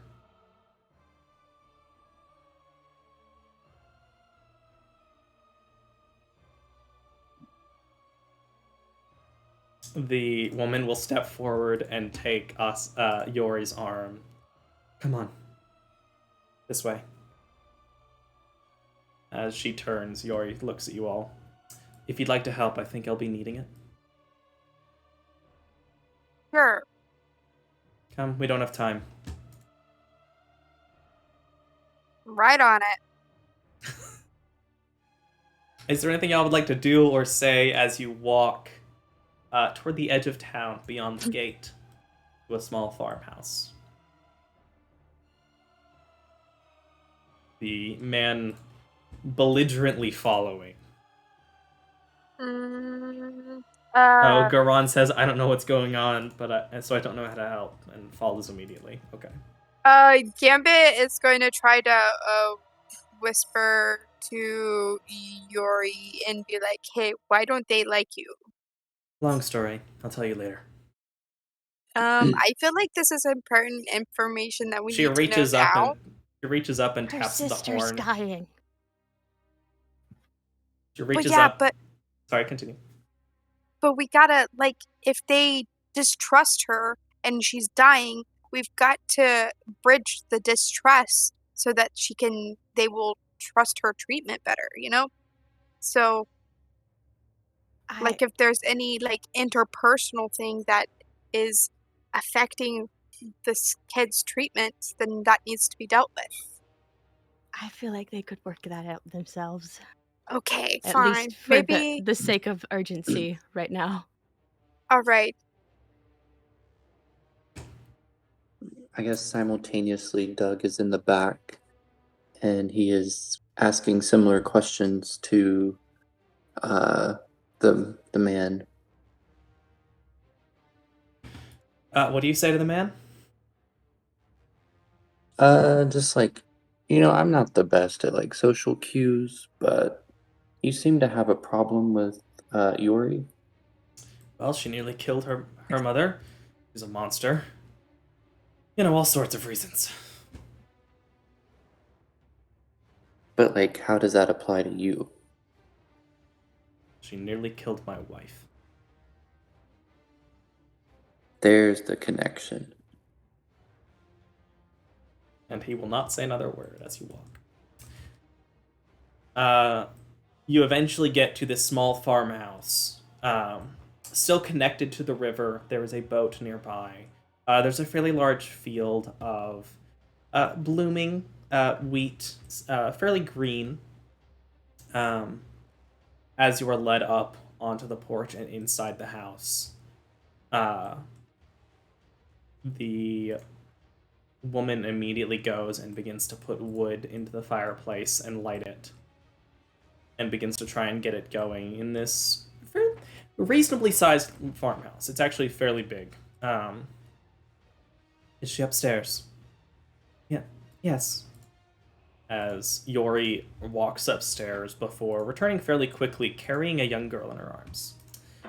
A young blonde human, similar pale skin as you see the mother, Yori, and Enri, as you heard the girl's name, are all fairly pale skinned, with the father a little bit darker skinned, but not by much. Clear the table, he says to you all. Gambit's like, I got this, and just does this like dramatic swish, and everything goes crashing on the floor. Immediately He's doing always so, wanted to do this. she places the girl, who couldn't be more than 7 years old, down on the table. Yori takes a bag off of her shoulders as her cloak falls to the ground. She begins moving through the bag. Pulls out a few different instruments that she sets to the side, and then begins to look at the girl's arms, her neck. As you see, on the girl's arms, on both arms, are these fairly chaotic-looking black marks that are the same sort of color and reflection as the skin of a grim. Scary. As she looks upon her, as reported, who did you have cast sending? I don't know, it was this old man. He showed up and he should still be in the inn somewhere. He arrived just a few hours ago. Strange. Okay. She looks to you all. I will need help. And she looks to Yoko as well. I'll also need yours. Yugoro, you're going to need to guard the room, make sure nothing goes in or out once everything is done here. The last line of defense, the rest of you. She looks to the party, which at this point Claude probably would have stayed with... No, Claude would have come and ended up being in the room as well.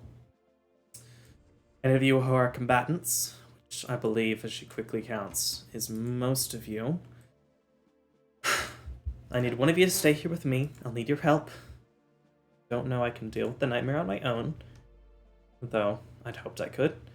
The rest of you, as much as the rain is annoying, you will need to go outside and protect the house.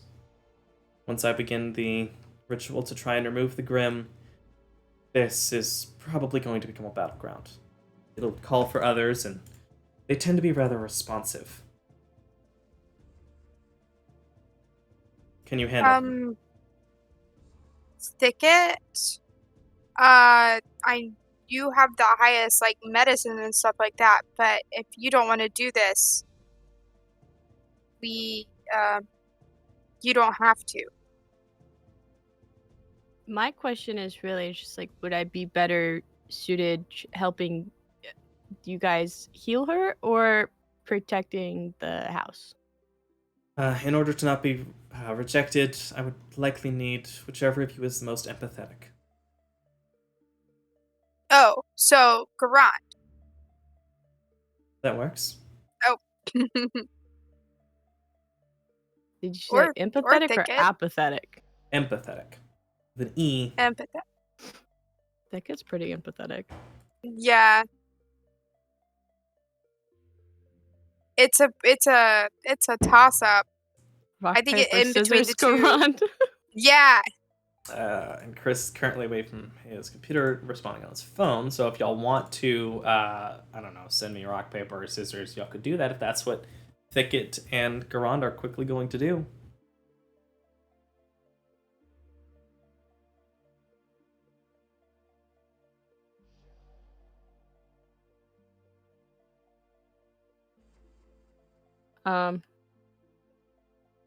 We could roll d20s and whoever's highest stays in the house.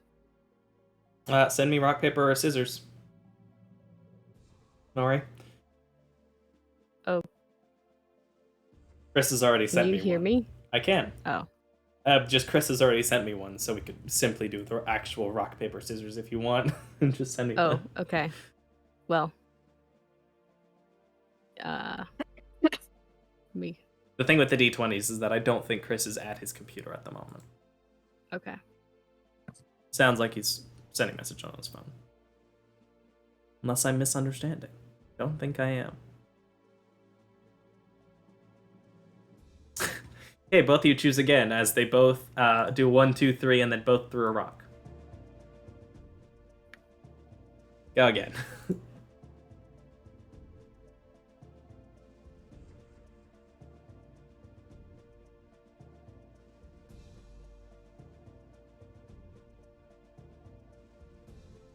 They go 1, 2, 3, and then rock again.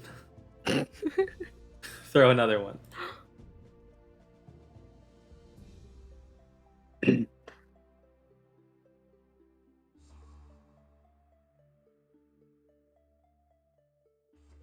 Okay, this last time as Thicket throws rock for a third time, Garand throws paper. Putting his hand over yours. And says, I assume something to the effect of, I guess I'm staying in here then?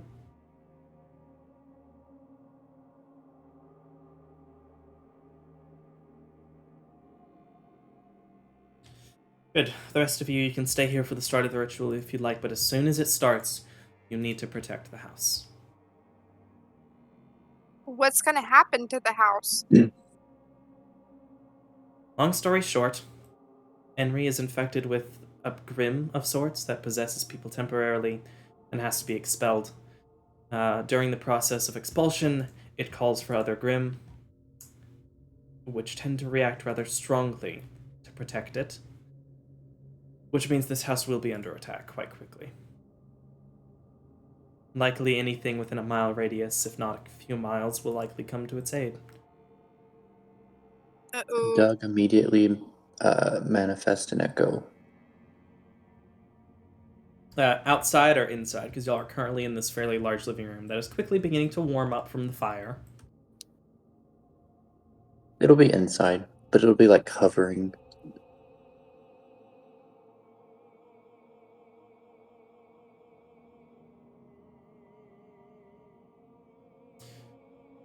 How do we know we can trust you? Yori looks over. I love my sister just as much as you do, Yugoro.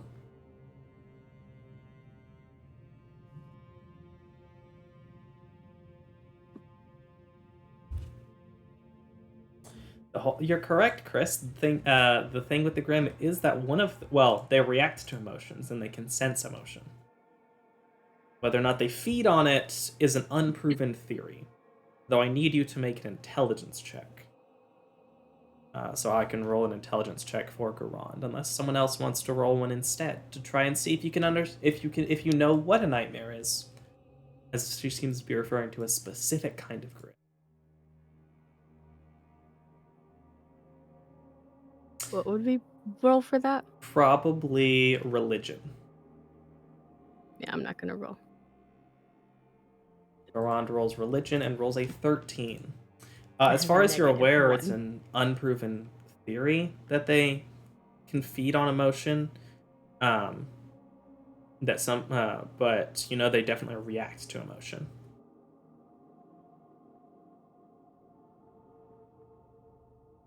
Kind of general question, but feeding in the sense that knowing what they're going through can help. I don't understand.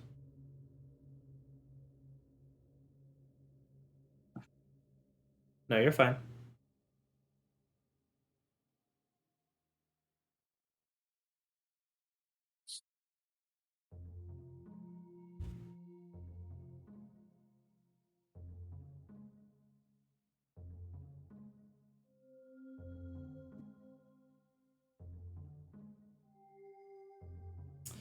Basically, if 3 can handle it, both Thicket and you can be of use.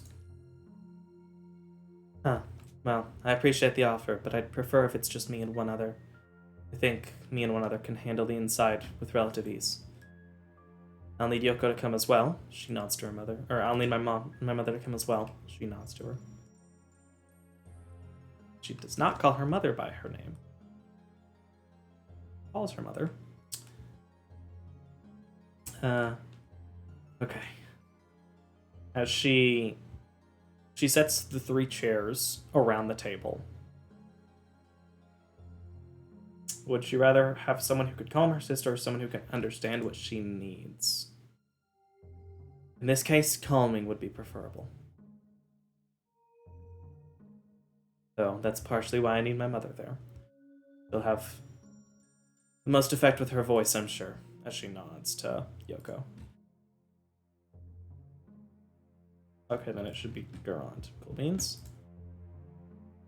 As she gestures for Garand and Yoko to sit, Yugoro, her father, seems to be apprehensive, but seems to be allowing it. Asuka pulls out this fairly large, probably a foot in diameter, effectively Dreamcatcher. Out of this bag, she pulls it, and the string on it are all dangling with these various leaves. Alright, as soon as I start, I need you all to go outside. As she holds the Dreamcatcher over the child, the strings on it begin to reach down, seem to extend.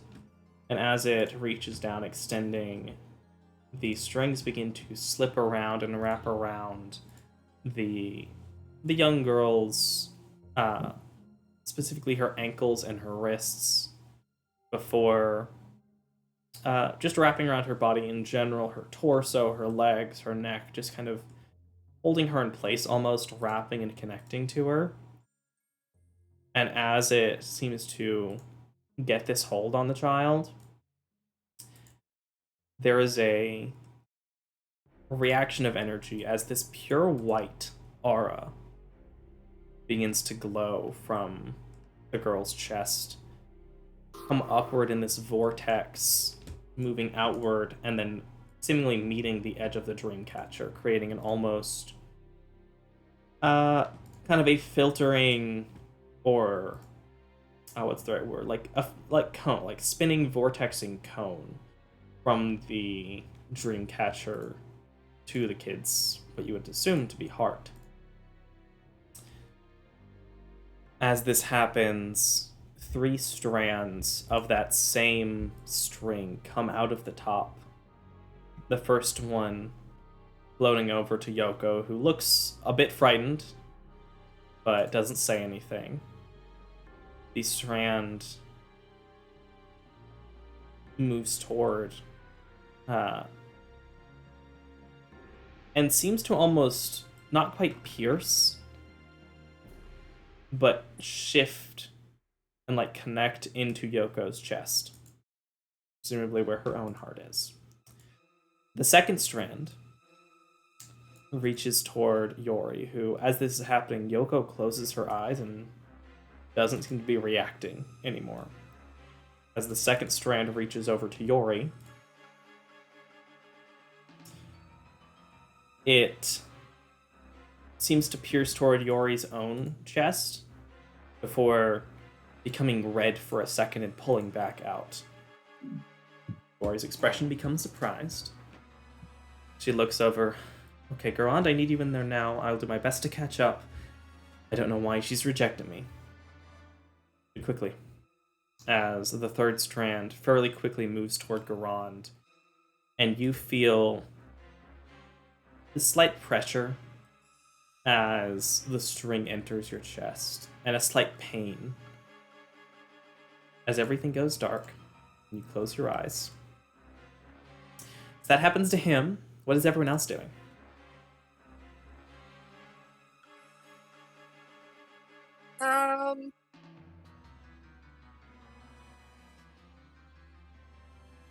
Gambit is not excited. Like, he gets that the Grim are gonna be coming, but he's not excited about one of the party members kind of being cut off from the rest. So he's probably put himself like by a window where he can try to peek in and see what's going on. So he's going outside but close to a window. So I'm Mhm. also going to go ahead and share a map with y'all.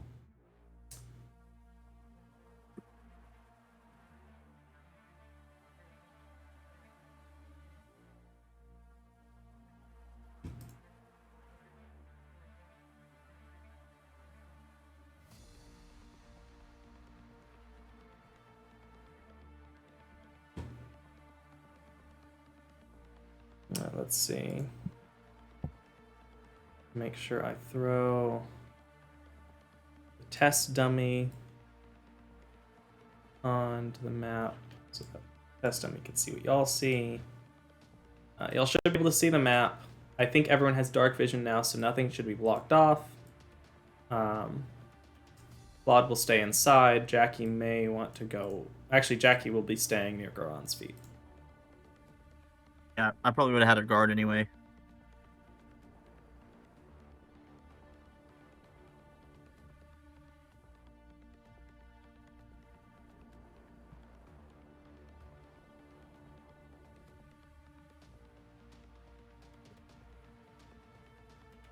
As you can see the dark of this farmhouse. You can place yourselves anywhere you'd like around the area. I just see a black. You should be able to see the vision that your character has.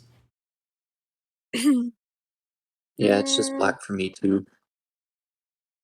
By There it goes. scrolling out, you might be zoomed in somewhere. And now I see a house. Or it might just take a second. Oh, it took a second. Okay.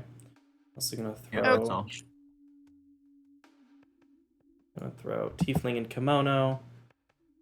Going to ID her because you all know who Asuka is and put her on the friendly side.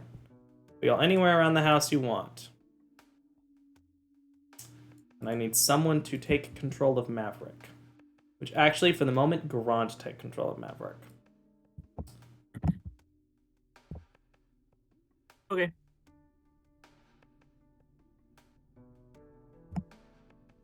Since you're temporarily disposed.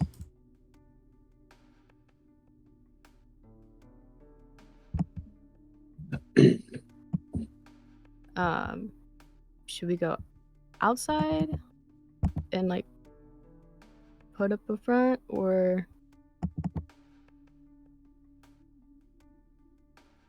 Either we need to like funnel, or we need to spread out our defenses.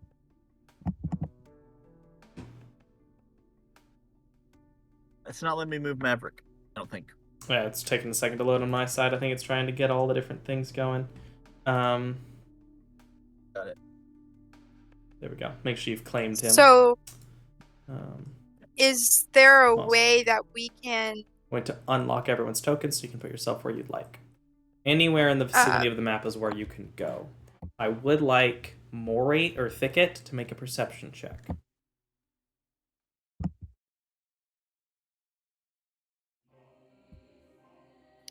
perception? Good grief! Can I roll higher than a 5 today? I also need Gambit to roll perception. Okay. Oh boy. Yeah, if you want, you can move your character around the map real quick to get an idea of what the area is. You won't be able to see any things you're not supposed to see. Oh, cool. Neither of you see it. Cool. Oh, fantastic. So, I have Call Lightning prepared. Fun fact, Call Lightning, doesn't it get a bonus when it's storming? Or when there's rain clouds out? Let me check. Can you go ahead and add the echo? If you are outdoors in stormy conditions when you cast a spell, the spell gives you control over the existing storm instead of creating a new one. Under such conditions, the spell damage increases by 1d10. Nice. So, yes. Nice. Throwing the echo down. Where would Thicket like to be? I'm trying to decide if he should try and be on the roof and just call lightning from above. That's an option.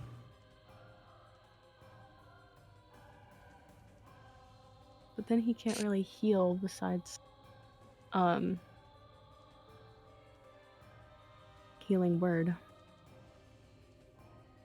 You know, actually, Doug is going to be on the roof so he can see.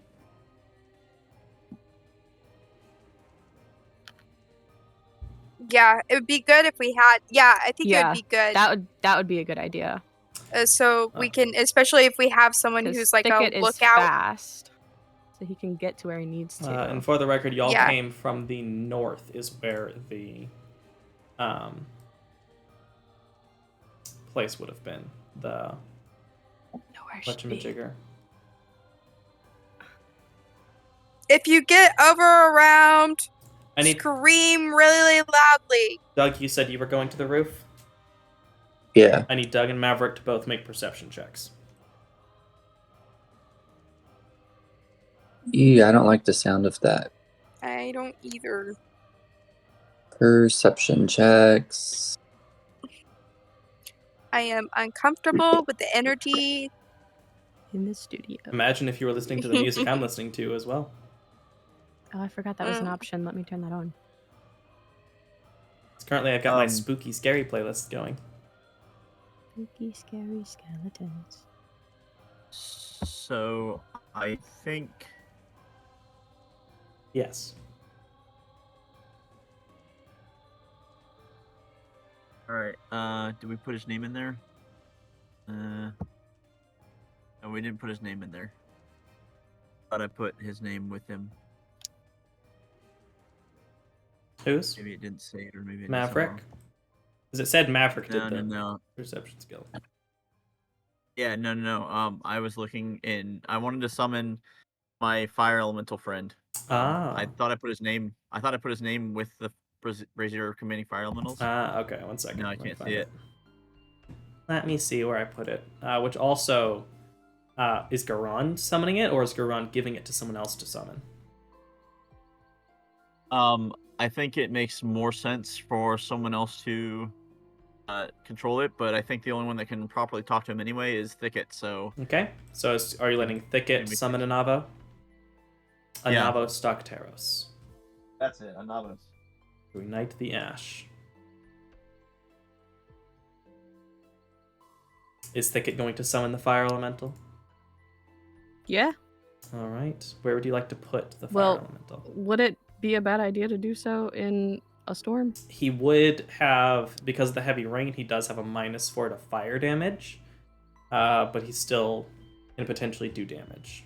Let me find the fire elemental stat block. Is the air elemental, is that one like more feral? It summons a because it's a gemstone. You don't know if you're going to summon the same one every time, so who knows. But when you summon a creature via their thing, they will act according to your will. As long as you maintain concentration. So if you were to use the air elemental gem, you could summon an air elemental. I can't use. Oh wait. No, you don't need What about concentration for a Navo. concentration? You don't need it for a concentration for a Navo. I Okay. think you do for the gems, though. His Right, yeah. main attack is a touch attack that deals 2d6 plus 3 fire damage. So at minimum, he does 1 damage, and at most, he can deal 11. And he can make 2 of those attacks. He also, for every gallon of water splashed on him, he takes 1 cold damage. So if he were to be like forced into the river or something, he would take damage. I don't think he takes quite enough for the rain for it to matter. As well as if a creature hits him with a melee attack within 5 feet or touches him, they take fire damage. He can also forcibly start in a creature, move into a creature's turn, where at the end of their turn they take fire damage, or at the start of their turn they take fire damage. Creatures can also be lit on fire from his effects to take fire damage. So whether or not you want to summon him, an air elemental, or neither, it's up to you. I also have the blue sapphires. Isn't that the water? Let's check. I don't know.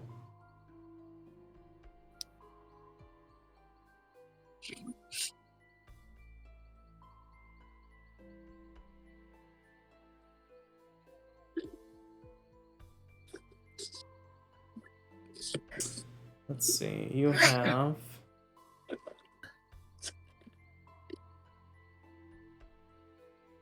you have elemental gem, blue sapphire, and elemental gem, yellow diamond. The blue sapphire is the air elemental. The yellow diamond is an earth elemental. Okay. My bad. All right. You're fine. Are you summoning anything, Mori? Yeah. What are you summoning? I thought we were doing the fire elemental. A Navo? Don't have to concentrate on. All right. I will throw him onto the thing, and I think you can access the fire elemental sheet. Is that right? I don't know. Let me see if I can share it with you.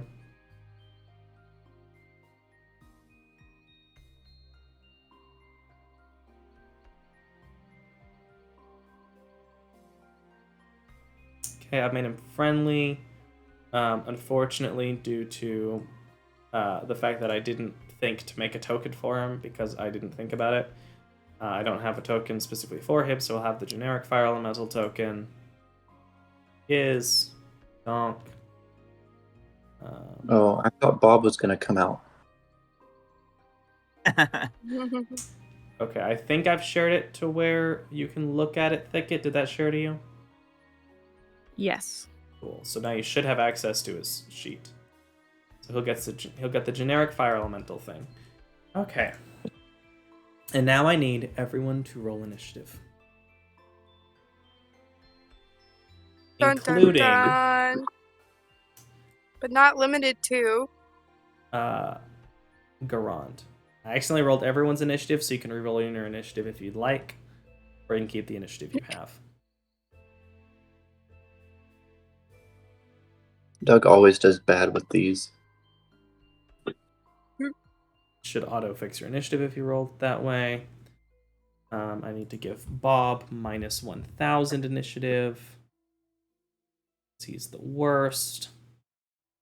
Going to give the 3 inside people, or 2 inside people,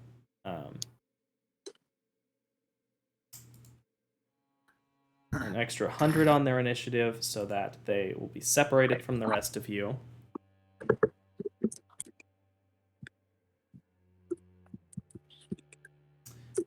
Gambit looks inside the window and sees Garon moving like the Flash, and Gambit's super jelly. Garon, Yeah. you look in there, He you makes his see grumpy face. Garand and Yoko are currently eyes closed. Asuka seems to be focusing on the strand of light in front of her. The string that, for some reason, didn't work.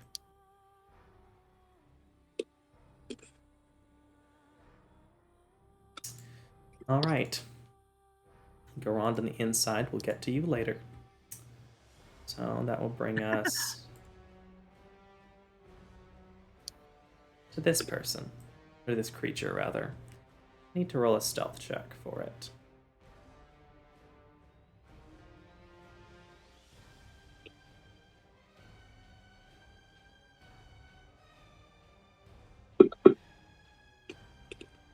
Ooh. What is Maverick's passive perception?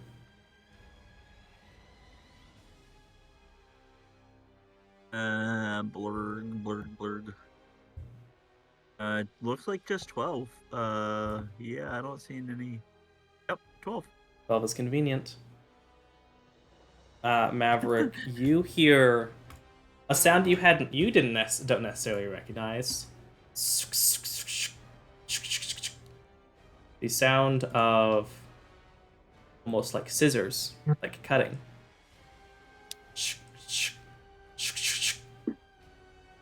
Guys, I think that there's a living scissor bug or something coming my way. Which, as you say, living scissor bug, you look up into the tree as you see several limbs fall from it. What an oddly specific choice of words you got there. Where's the image for this? As you see this quite large, based on the sizing. What is your sizing? It is large. That is a large-sized creature.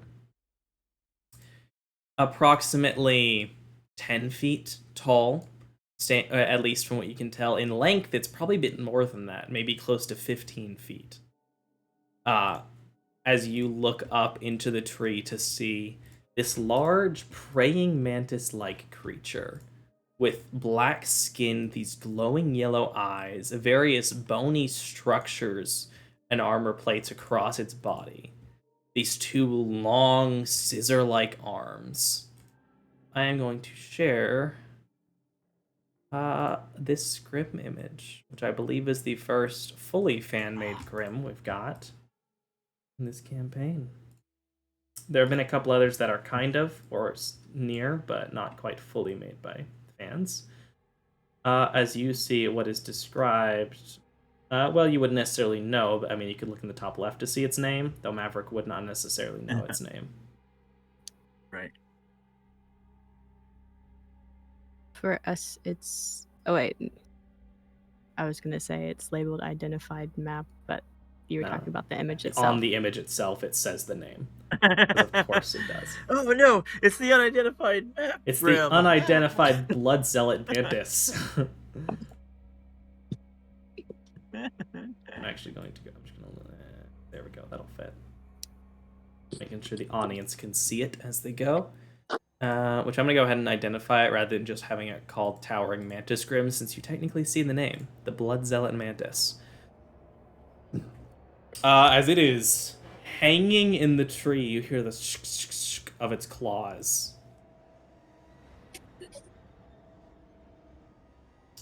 Yeah, that's where it's going to be for the second. It's not going to dash this turn, as it did try to hide and doesn't quite realize that you can see it. It is 10 feet up. It is its turn. Can you give me a token? I'm not seeing. Do you not see it on your side? It should be identified. Maybe it's going to be harder because we're on different maps between Maverick and Ron. Said something about we see what we can see. And you should be able to. Is the token still hidden? The token is still hidden. 1 second. There you go. Aha! Up in the tree. Aha! I knew there was something I'd forgotten to do. Okay, that one's up there. And the next thing, who are you? There you are. Where are you? Where are you? And I'm so sorry. See, that's just how you get a group of emo kids to respond. Is just you just yell out, "Where are you?" and just wait. Don't waste your time on me. I'm all ready. I think I messed up the line. It's okay. Shoot. I forgive you. Doug, what's your passive You're perception? not a real emo kid. Doug, It's not great. It's like a 10. That's rough, buddy. Don't waste your time. It's that one eye. You're already the voices in my head.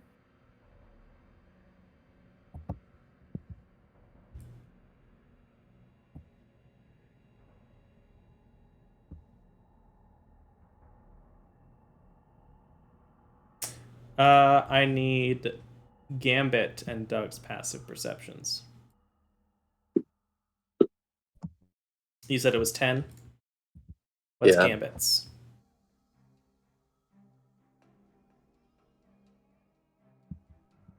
Also, Doug, you're approximately 15, 20 feet in the air on top of the building. As it is a fairly short 2-story building. All right, Doug, what would you like to do? You would be able to see the mantis from where you are, I believe. Even if your dark vision doesn't quite cover it, its eyes are lightly glowing. The one by Maverick? Yeah, the one by Maverick.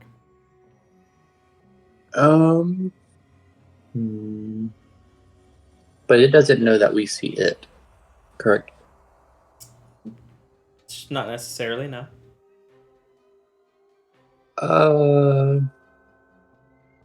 Would it have cover if I tried to shoot at it?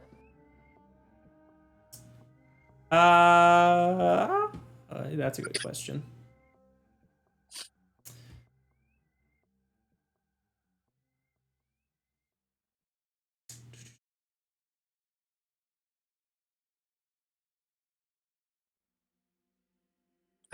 I mean, maybe not, So- because I'm 15 feet up and it's also in a tree. Yeah, probably not. I think you could make a regular attack against it. Let's do that then. I'm just going to use the longbow.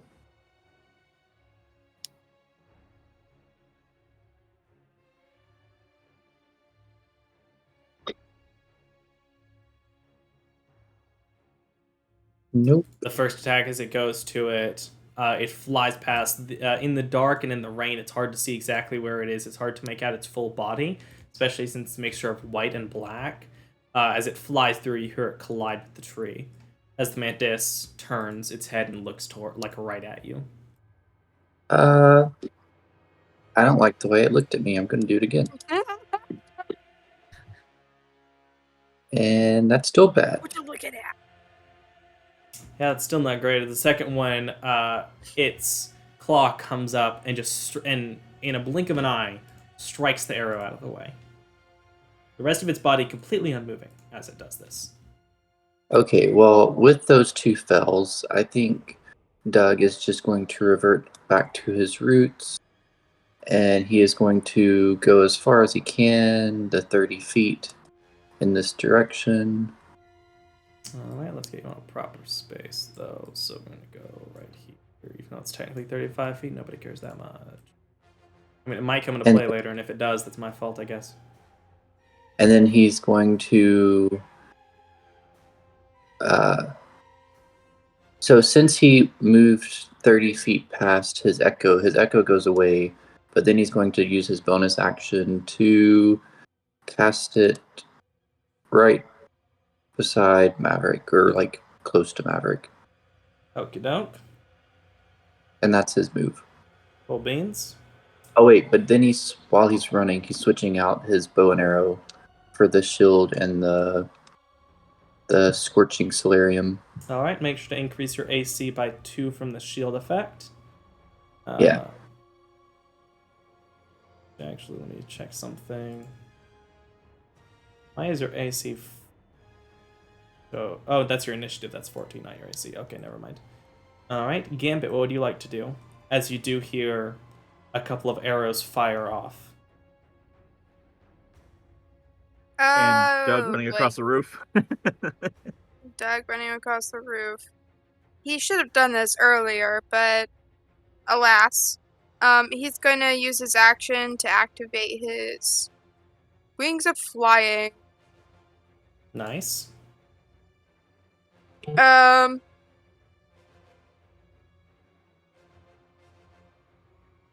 And of course, right after he gets a gun, the first thing that they fight is a Grim, and his only magic is still his sling bullets.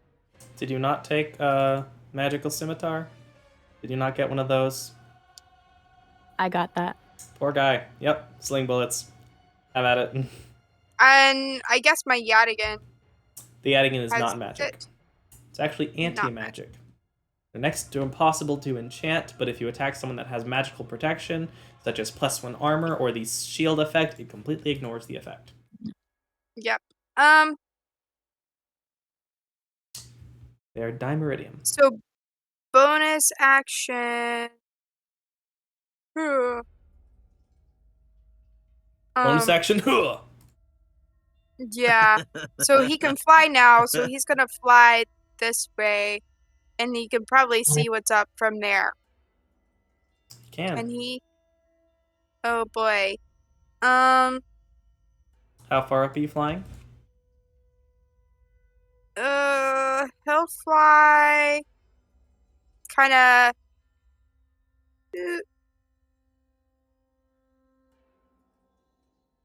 Because I believe it that gives put him you into 60 feet range? for the wings. Oh yeah.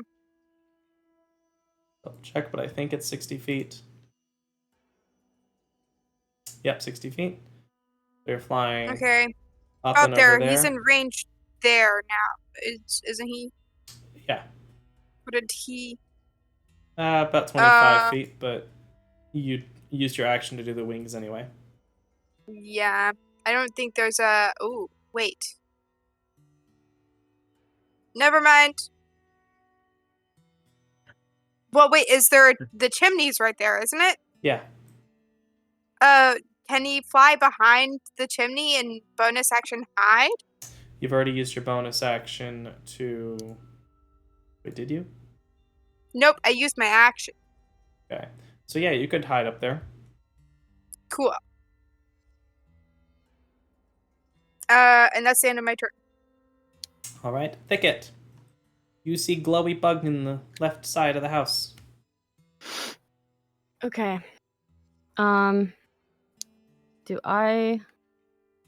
Does the fire elemental have a different initiative than me? It does. It acts on initiative Okay, 9. so I'll worry about that later. Yeah. And Maverick is on deck.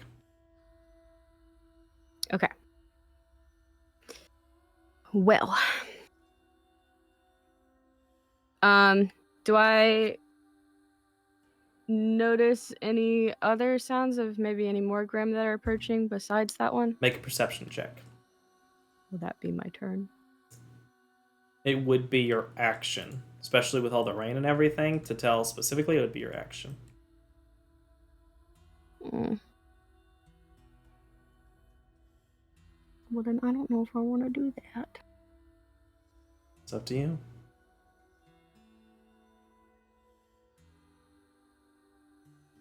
How far away am I from it right now? The mantis? Yeah. 90 feet. Okay. I'm gonna cast Call Lightning. Let's see, how big is it? 60-foot radius.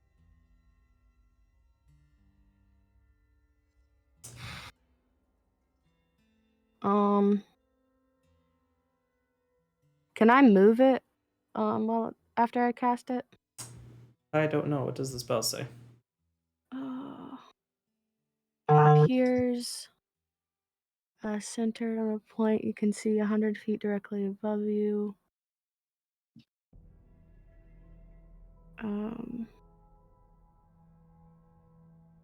When you cast the spell, choose a point you can see within range. A bolt of lightning flashes I'd also down. argue anywhere within the range of 120 or 100 feet of you, or within. I'd say probably anywhere within 120 feet of you would probably count because you're taking control of the storm above you.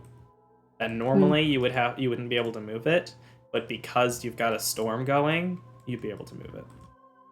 Okay. Well, then I'm gonna just put it above the mantis, not on top of my party members, because it doesn't discriminate, does it? It does not. It takes and it takes and it takes. It doesn't discriminate. I don't read the next line, actually. My bad. Lo siento. Alright, are you striking it then? Yes. Make the save. Let's see here. There's a crack of First time thunder. using Call Lightning. Save. That button. This thing has been following y'all for 2 days.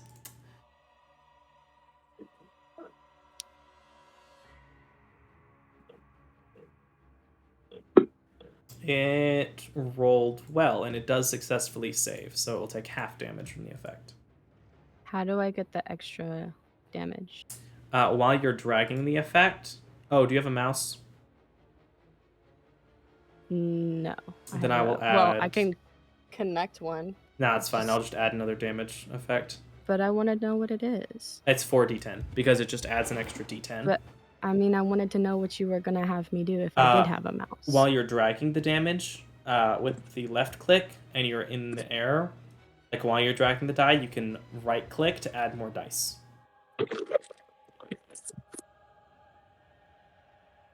That applies to everything, essentially. But I will go ahead and add a damage for you. That goes ahead and has it. 4d10 lightning.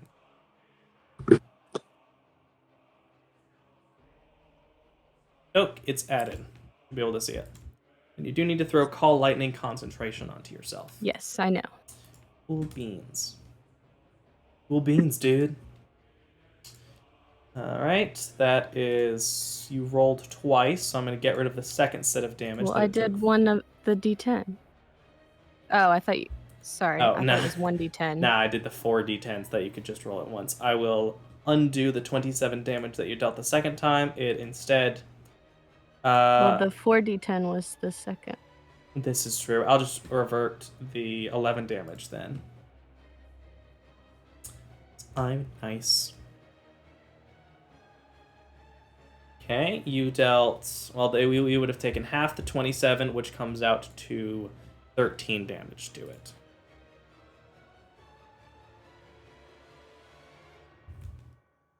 Alright, the lightning strikes down the tree. Y'all see the crack and the bright flash as it strikes toward this creature. It shifts out of the way at the last second, but the lightning still strikes through the tree and does some damage to it as the lightning passes by it.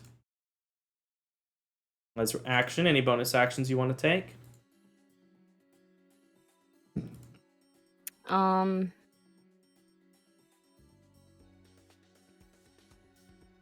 I don't think so.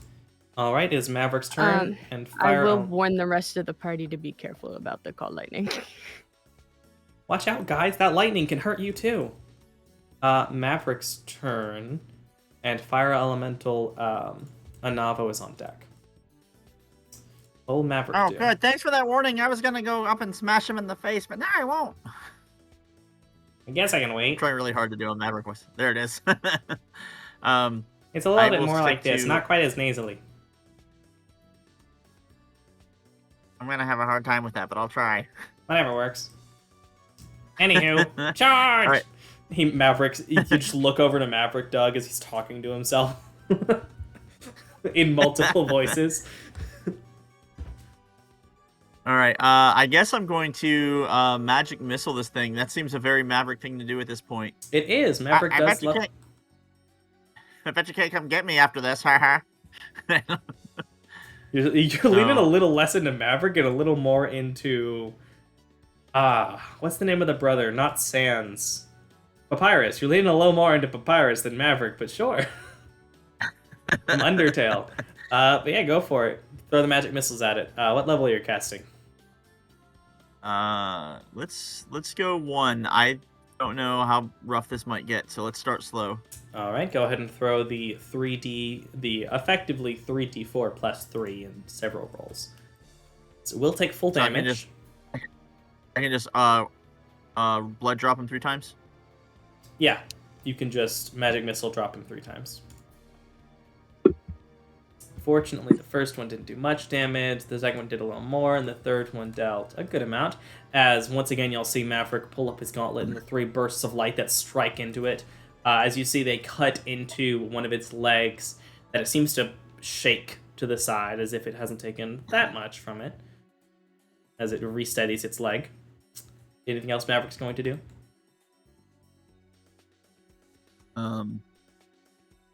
Yeah, look at his different actions. There's nothing. Oh, let's see.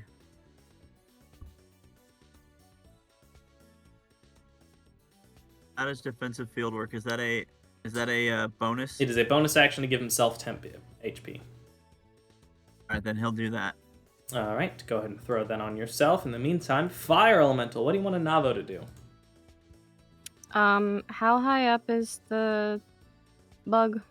10 feet. But also, I believe a Navo can fly. Though, narratively, he Can he? jumps because that's how he stands. But I'm pretty... Oh, no, Fire Elementals can't fly? Weird. I was like, I don't think so. Weird. He can still jump high. I've decided. On account of the fact that I narrated him doing so the last time I spoke to him. Good enough for me.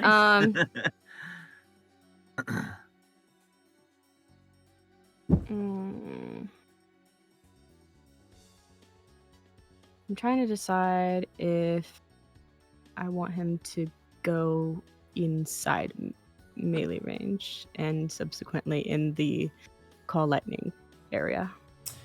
He would have to dash. He is currently 75 feet away from it regardless. Oh. But if he got Well, into it, he could burn it. Oh. If you wanted to have him share a space with it. That's the way fire elementals work.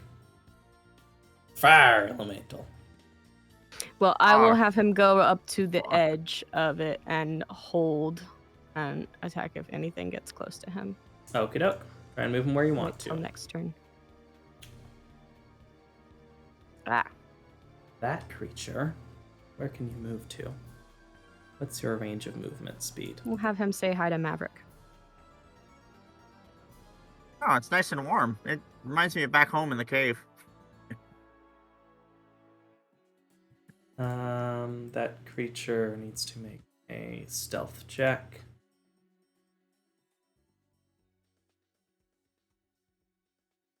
Some Grim are actually quite stealthy.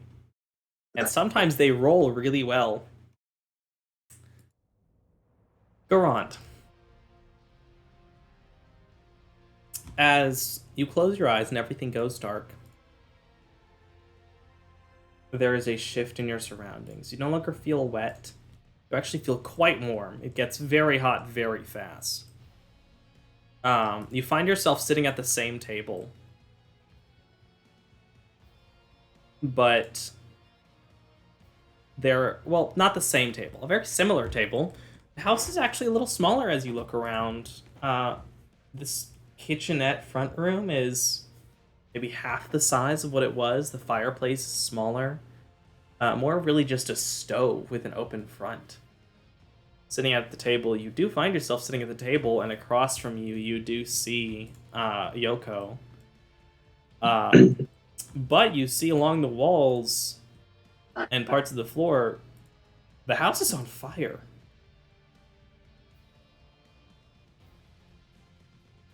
What do you want to do? I'm going to. I don't know to what degree it could be dangerous, so I'm going to call out. Let me see. Her name was. Henry. Hold on. Henry. Okay. Henry, if you can hear me, your mother and I are here to help you in the fire. It's dangerous. We want to save you. Can you hear me? And I'm like shouting. She'll also join. Henry, where are you? She actually steps up and begins to go through a door to a staircase that you kind of vaguely remember, though it's in a slightly different position. In fact, I mean, I'll follow her. I won't leave her alone. it's weird. As you go through, as you like go into the other room with the staircase, everything suddenly starts to look much bigger. Like the house has grown in size, even though it's slightly different arrangement. Like the stairs feel like 7 feet wide, and like they're 1.5 feet going up them. That's awesome. As you move and start going up the staircase, it's the Mantis's turn. As Asuka is continuing to fix whatever happened that is keeping her from entering.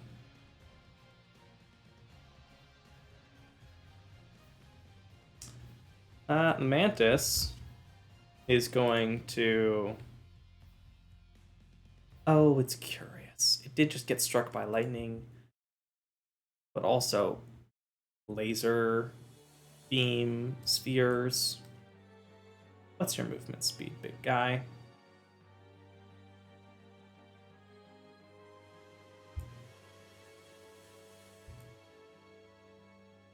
I'm trying to move it. There we go. Its movement speed would only allow it to get so far.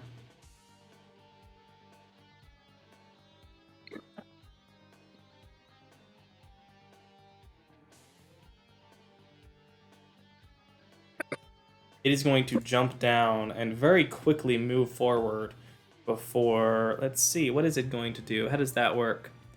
Didn't need to... Actually, I just realized it has an ability. It is not going to go toward Maverick. It is going to go to the down to the south and pass by the Doug clone and use its action to dash, and is going to climb up onto the roof next to actual Doug. As it quickly scurries and using its claws actually starts using them to strike into the wood as it climbs up past Invisidug. If the Ghost Doug wants to make a reaction attack, I think you can. As it... Sure. Yeah, go for it. As it is going to climb up the 20 feet and is clinging, like one claw strikes around onto the, like, clamping around the chimney, actually cracking some of the stone, and its left claw is going to come down in a serrated claw attack against Doug. That hits with the Scorching Solarium. Go ahead and roll damage with a crit. Let's see. Make sure I understand how this works. It does Why did it resist? The Scorching Solarium should be magic. It should take full damage from that. Let me make sure the Scorching Solarium is magic on your sheet, but we'll continue. I'll do that between turns. As it moves up... There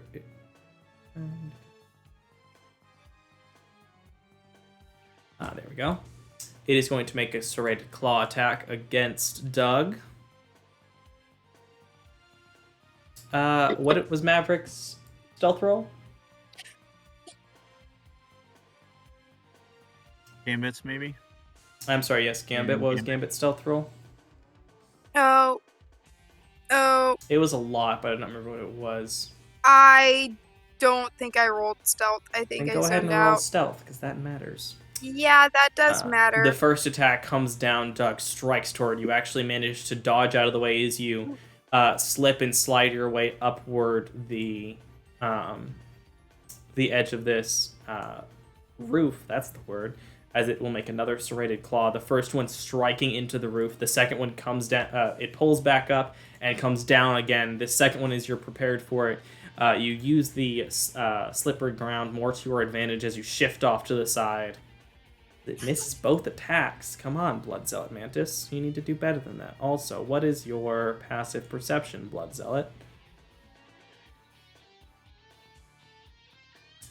Passive perception is high enough as it does turn and sees you, Gambit.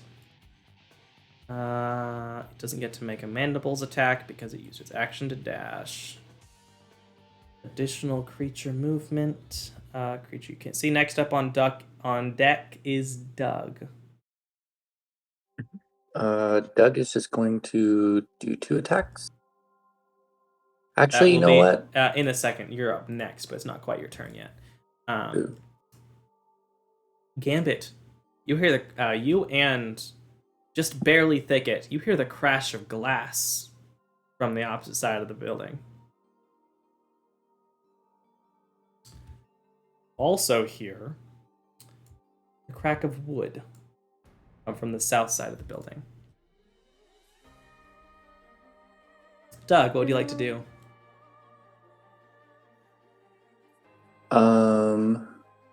I would like to use my bonus action to rage. What does this look like as Doug rages for the first time? Does his Wow. physicality change in any way? Does his mental state change? So I guess Doug's orange aura would be a little more like staticky, like very like not, Not quite solid. I guess it would just look kind of like wild, like going everywhere. I think rather than one eye being black, they both would go black, and his horns on his head kind of start spreading. These bony dark horns break out of your skull a little bit, which at this point only Gambit can really see. Though Maverick would be able to see the aura begin to flicker and change a bit. Does anything change with Doug's mental state that you want to mention? Not, then don't worry. Curious, does anything change with him as this happens, or is this just a more focused or wild form?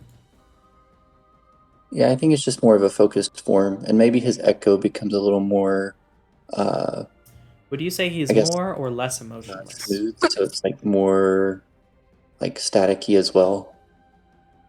Okay. Would you say Doug is more or less emotionless in this state?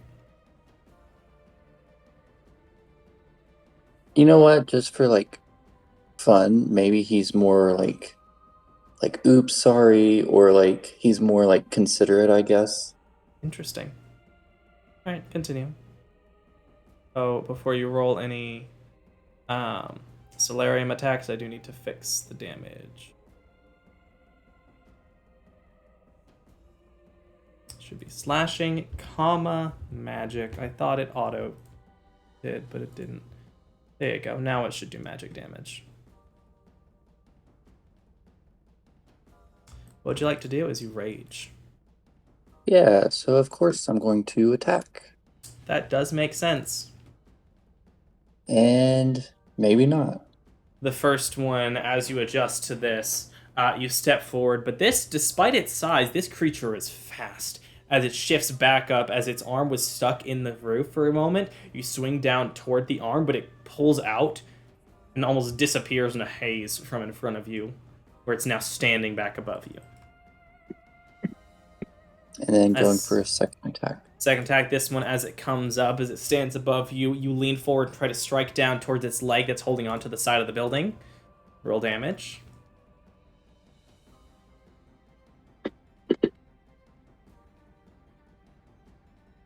deals 8 points of damage as its mandibles quickly strike back and forth. Also, I don't think we added the rage effect. I need to add the thing to you because there's an effect that goes along with it. You're actually going to deal 2 more damage with that, bring your damage up to 10 from that. As you strike into its leg, and there's a as it begins to click. As you see, the snipping sound is as its claws move and strike against each other. So I think sliding into those short bladed ends. I think as a bonus action, you said I heard, or did Gambit hear something to the south? Gambit heard something to the south. You did not. Okay, in that case, I'm just going to, I guess, move my echo like to this side. So like 15 feet up, 15 feet over there. Noticing a weird inconsistency. On one screen it has Gambit in one spot, on the other it has one in a different spot. You teleport your echo to the other side of the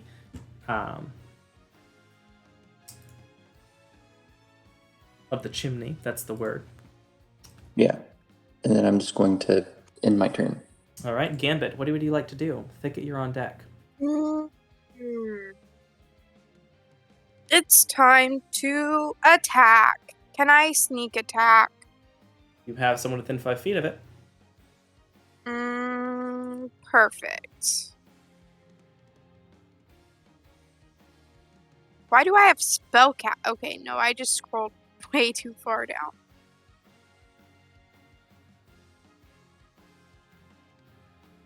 Oh my goodness, I was...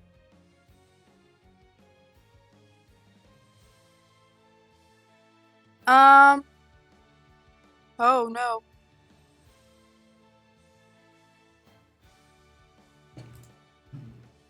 Oh no.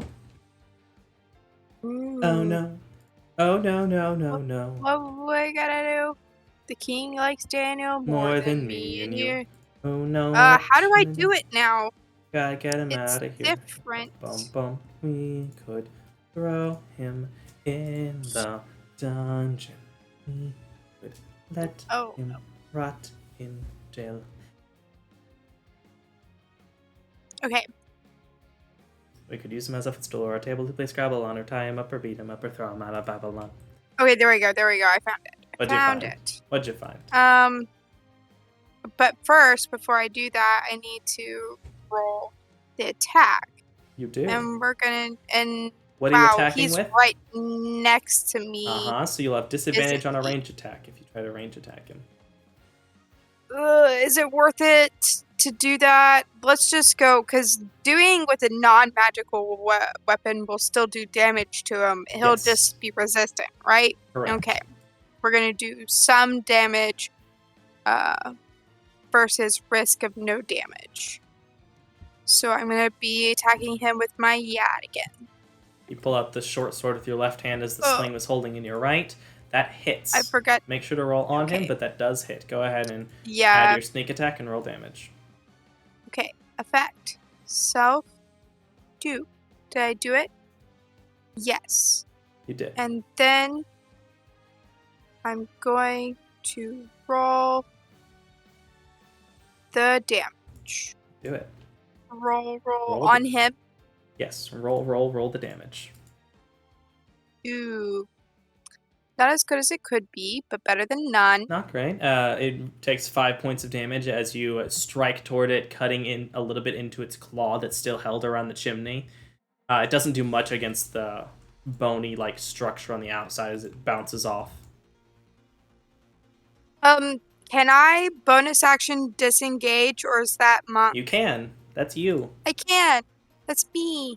I want to bonus action disengage and pull back. It's... Where are you pulling back to? Not far, but far enough to where I can use my... So 20 feet? Okay, move yourself to where you'd like to be. Real quick, I'm sorry. Gambit is at least level 5 rogue. correct? Yes. Should he have 3d6? Should, yeah. Interesting. I'll go ahead and add that to your sneak attack. You want to roll one more Can I? d6. Yes, please. Now I see what the new spell effect Yeah, you're doing a is. 5. Nice. You deal 2 more damage. Let's go.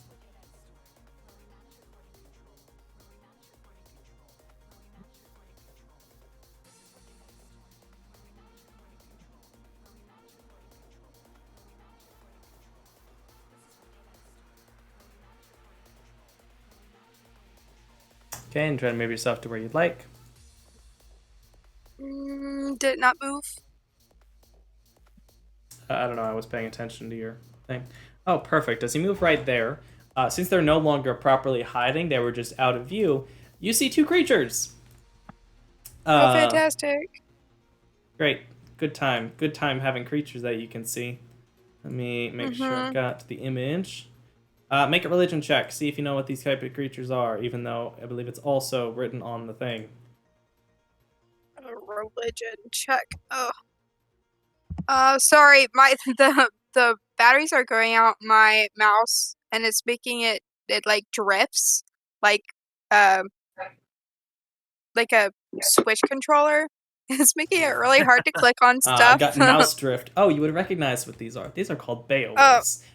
You see 2 fairly large creatures. They are grim, dark, black furred skin, these various spines of bone coming out of them, and these red and white bone masks that have these glowing eyes beneath them. They're a bit taller than the average person, probably 6'2", 6'3", though they do stand hunched over. They're fairly large and wolf-like, with this wolf-like tail coming out of the back, coming out of their back. They look like this. You would know they are they're relatively common in forests and plains as far as Grim go. They're one of the globally, with that high of a roll, you would know that globally they are one of the most common Grim in general. They're little more than wolves that can stand. They attack with claws, and they attack hard.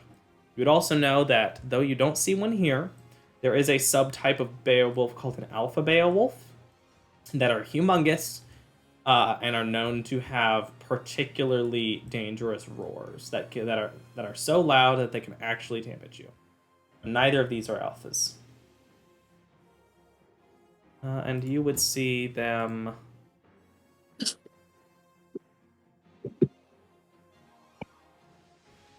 Let's see, which ones are you? I believe it would be that one and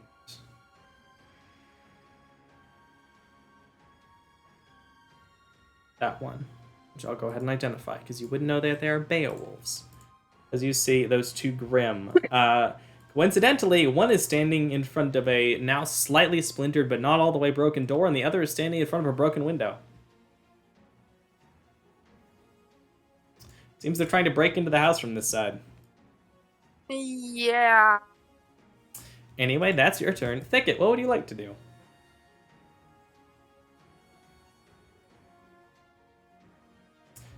Sorry, I should have let you know you were on deck. Speaking of which, Maverick, you're on deck. What would Thicket like to do? Oh, and was there anything Gambit wanted to say when he saw them? Yes. We got more on this side. They're trying to get in the house. What would Thicket like to do, Maury? You're talking, I can't hear you. Sorry. There you Was I are. muted that whole time? I think so, yes. Yes, you did tell me I was on deck. I was just not preparing myself. I get that. Maverick's on deck. What would Thicket like to do? Let me see. How far can I move? Like, how close can I get to them with my feline agility? Feline double speed. Your speed is 30 feet, so you got 60 feet of movement if you feline, I believe. If you action dash, Yeah. you can make that up to 120 total, depending on where you want to go. I just want to be able to see them. Which ones? The ones on the The roof? ones The ones in the south. There are ones on the roof? The mantis is now on the roof. Oh. The ones Well, in the south. I'm gonna are... go for the ones by the door. You can just barely get around to the other side of the house if you wanted to. Yeah, I just want to be able to see them so I can get call lightning on them. You take the zoomies running around the house real fast as y'all see Thicket go all fours dashing. I am Zoomies. warrior cats. You is warrior cats. You know all of them eating leaves to heal bullet wounds. I've definitely read that series before. Yep. Mhm. 100%. I have a coworker, and they just got their daughter a cat, and they named it Ivy Tail after one of the warrior cats. Okay. Am I able to get call lightning on both of them? Nope, they are too far away, and it is a, I believe, 5-foot radius from a point. It's a 60-foot radius. No, the effect, it's the actual lightning that comes down. 60 foot is the area in which you can call it. The lightning... Does it only do one? Yes. So when you cast spell, you choose a point you can see within range. Bolt of lightning flashes down from the cloud to that point. Each creature within 5 feet of it must make a dex save, taking the damage. On each of your turns, you can use your action to do the same. So it's a...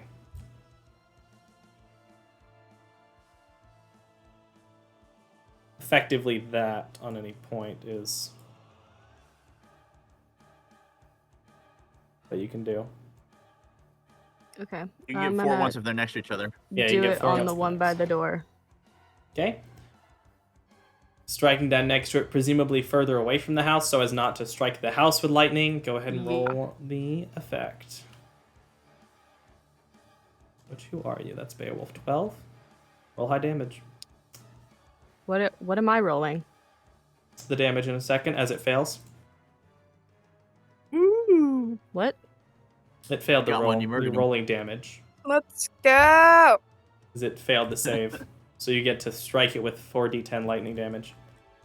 But You- I have a manual dice entry thing on my end. What am I rolling for? You What am I also, saving? for some reason, you also targeted yourself. I'm an untargeted Oh. for you. Sorry, that was because I was trying to put the effect on myself. Probably. I thought Thicket I somehow already did strikes that. himself with lightning as well, from 60 feet away. Oh, you can't touch me. Blah. Just see Thicket It turns out standing that there, Thicket also gained Barbarian Rage. apparently. 17 points of damage. The strike courses through it. You see the bones react to the lightning. As there is like a second where it's almost like cartoonish. You can see the skeleton inside before the entire thing ashes away. Basically instantly. Even faster than Grim normally do. Dissipates. As Beowulf 12 is dead. Because that one rolled the lowest hit points I've seen of basically anything that has more than that. It rolled really low. It rolled like 12. They usually have more than one hit in them. But that one didn't. I think that's everything Thicket can do. Maverick. What is Maverick doing? And Fire Elemental is on deck. Okay, so with Maverick's things, he has infiltrator armor, so he can go a little bit further. He is And currently he can do a wearing... range. He's not wearing the infiltrator armor, unfortunately. He is wearing the Guardian armor. Because he can Oh, do they're one... different. Okay. Yeah. Oh, Different okay, okay, ones okay. that he can swap to on a long rest, Alright. but he almost always goes Guardian. Gotcha. Okay. He's yet okay. to All right. choose Infiltrator over Guardian. All right. Then I don't think that there's much that he can do right now. Let's see. Does the mantis look Looks partially hurt. bloodied or whatever? All Alright, then he's gonna. It's hard to tell, but it doesn't. I would say no, it doesn't really look bloodied yet. Okay. Then he'll go about here, ish. If it'll let me. Go on. Well, I on. gotta press the button to let you. Oh, okay. I was like, be a good little maverick. It's like, And come on, he's gonna say, Maverick, move. I think we need to try to cover the whole house. They're gonna climb up and everything. That's not good. And he's gonna shoot. Man, he really needs a ranged. Thing that's not magic missile. Yeah, he needs a range that will. Like, all right. A ranged cantrip would be great. But I think his next one he gets is like level 9 or something. Okay. So, Anywho. Yeah. All right. Well, yeah. I don't think. Yeah, he's not gonna want to. Magic missile.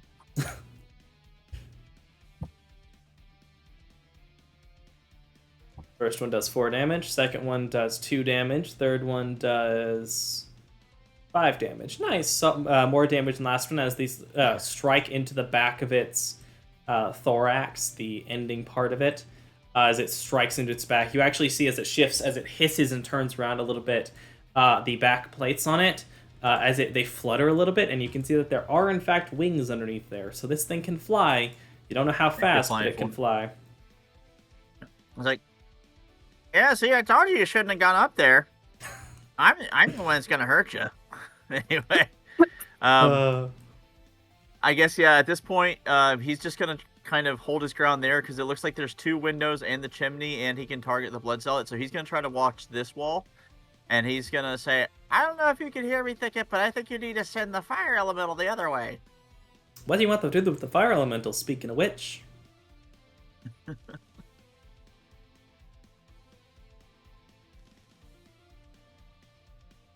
What do you mean going what way? I think he meant toward the right side of the house. Yeah, where it looks like there's like another ladder or other entranceway to just kind of like watch the basement and the other thing. Basically saying protect the whole house, have everyone on a side. Okay, so protect the other doorway. Yeah, basically because there's 2 there, so like basically the way we have it is kind of good because we have someone everywhere. Yeah. Hold action to attack. Yep.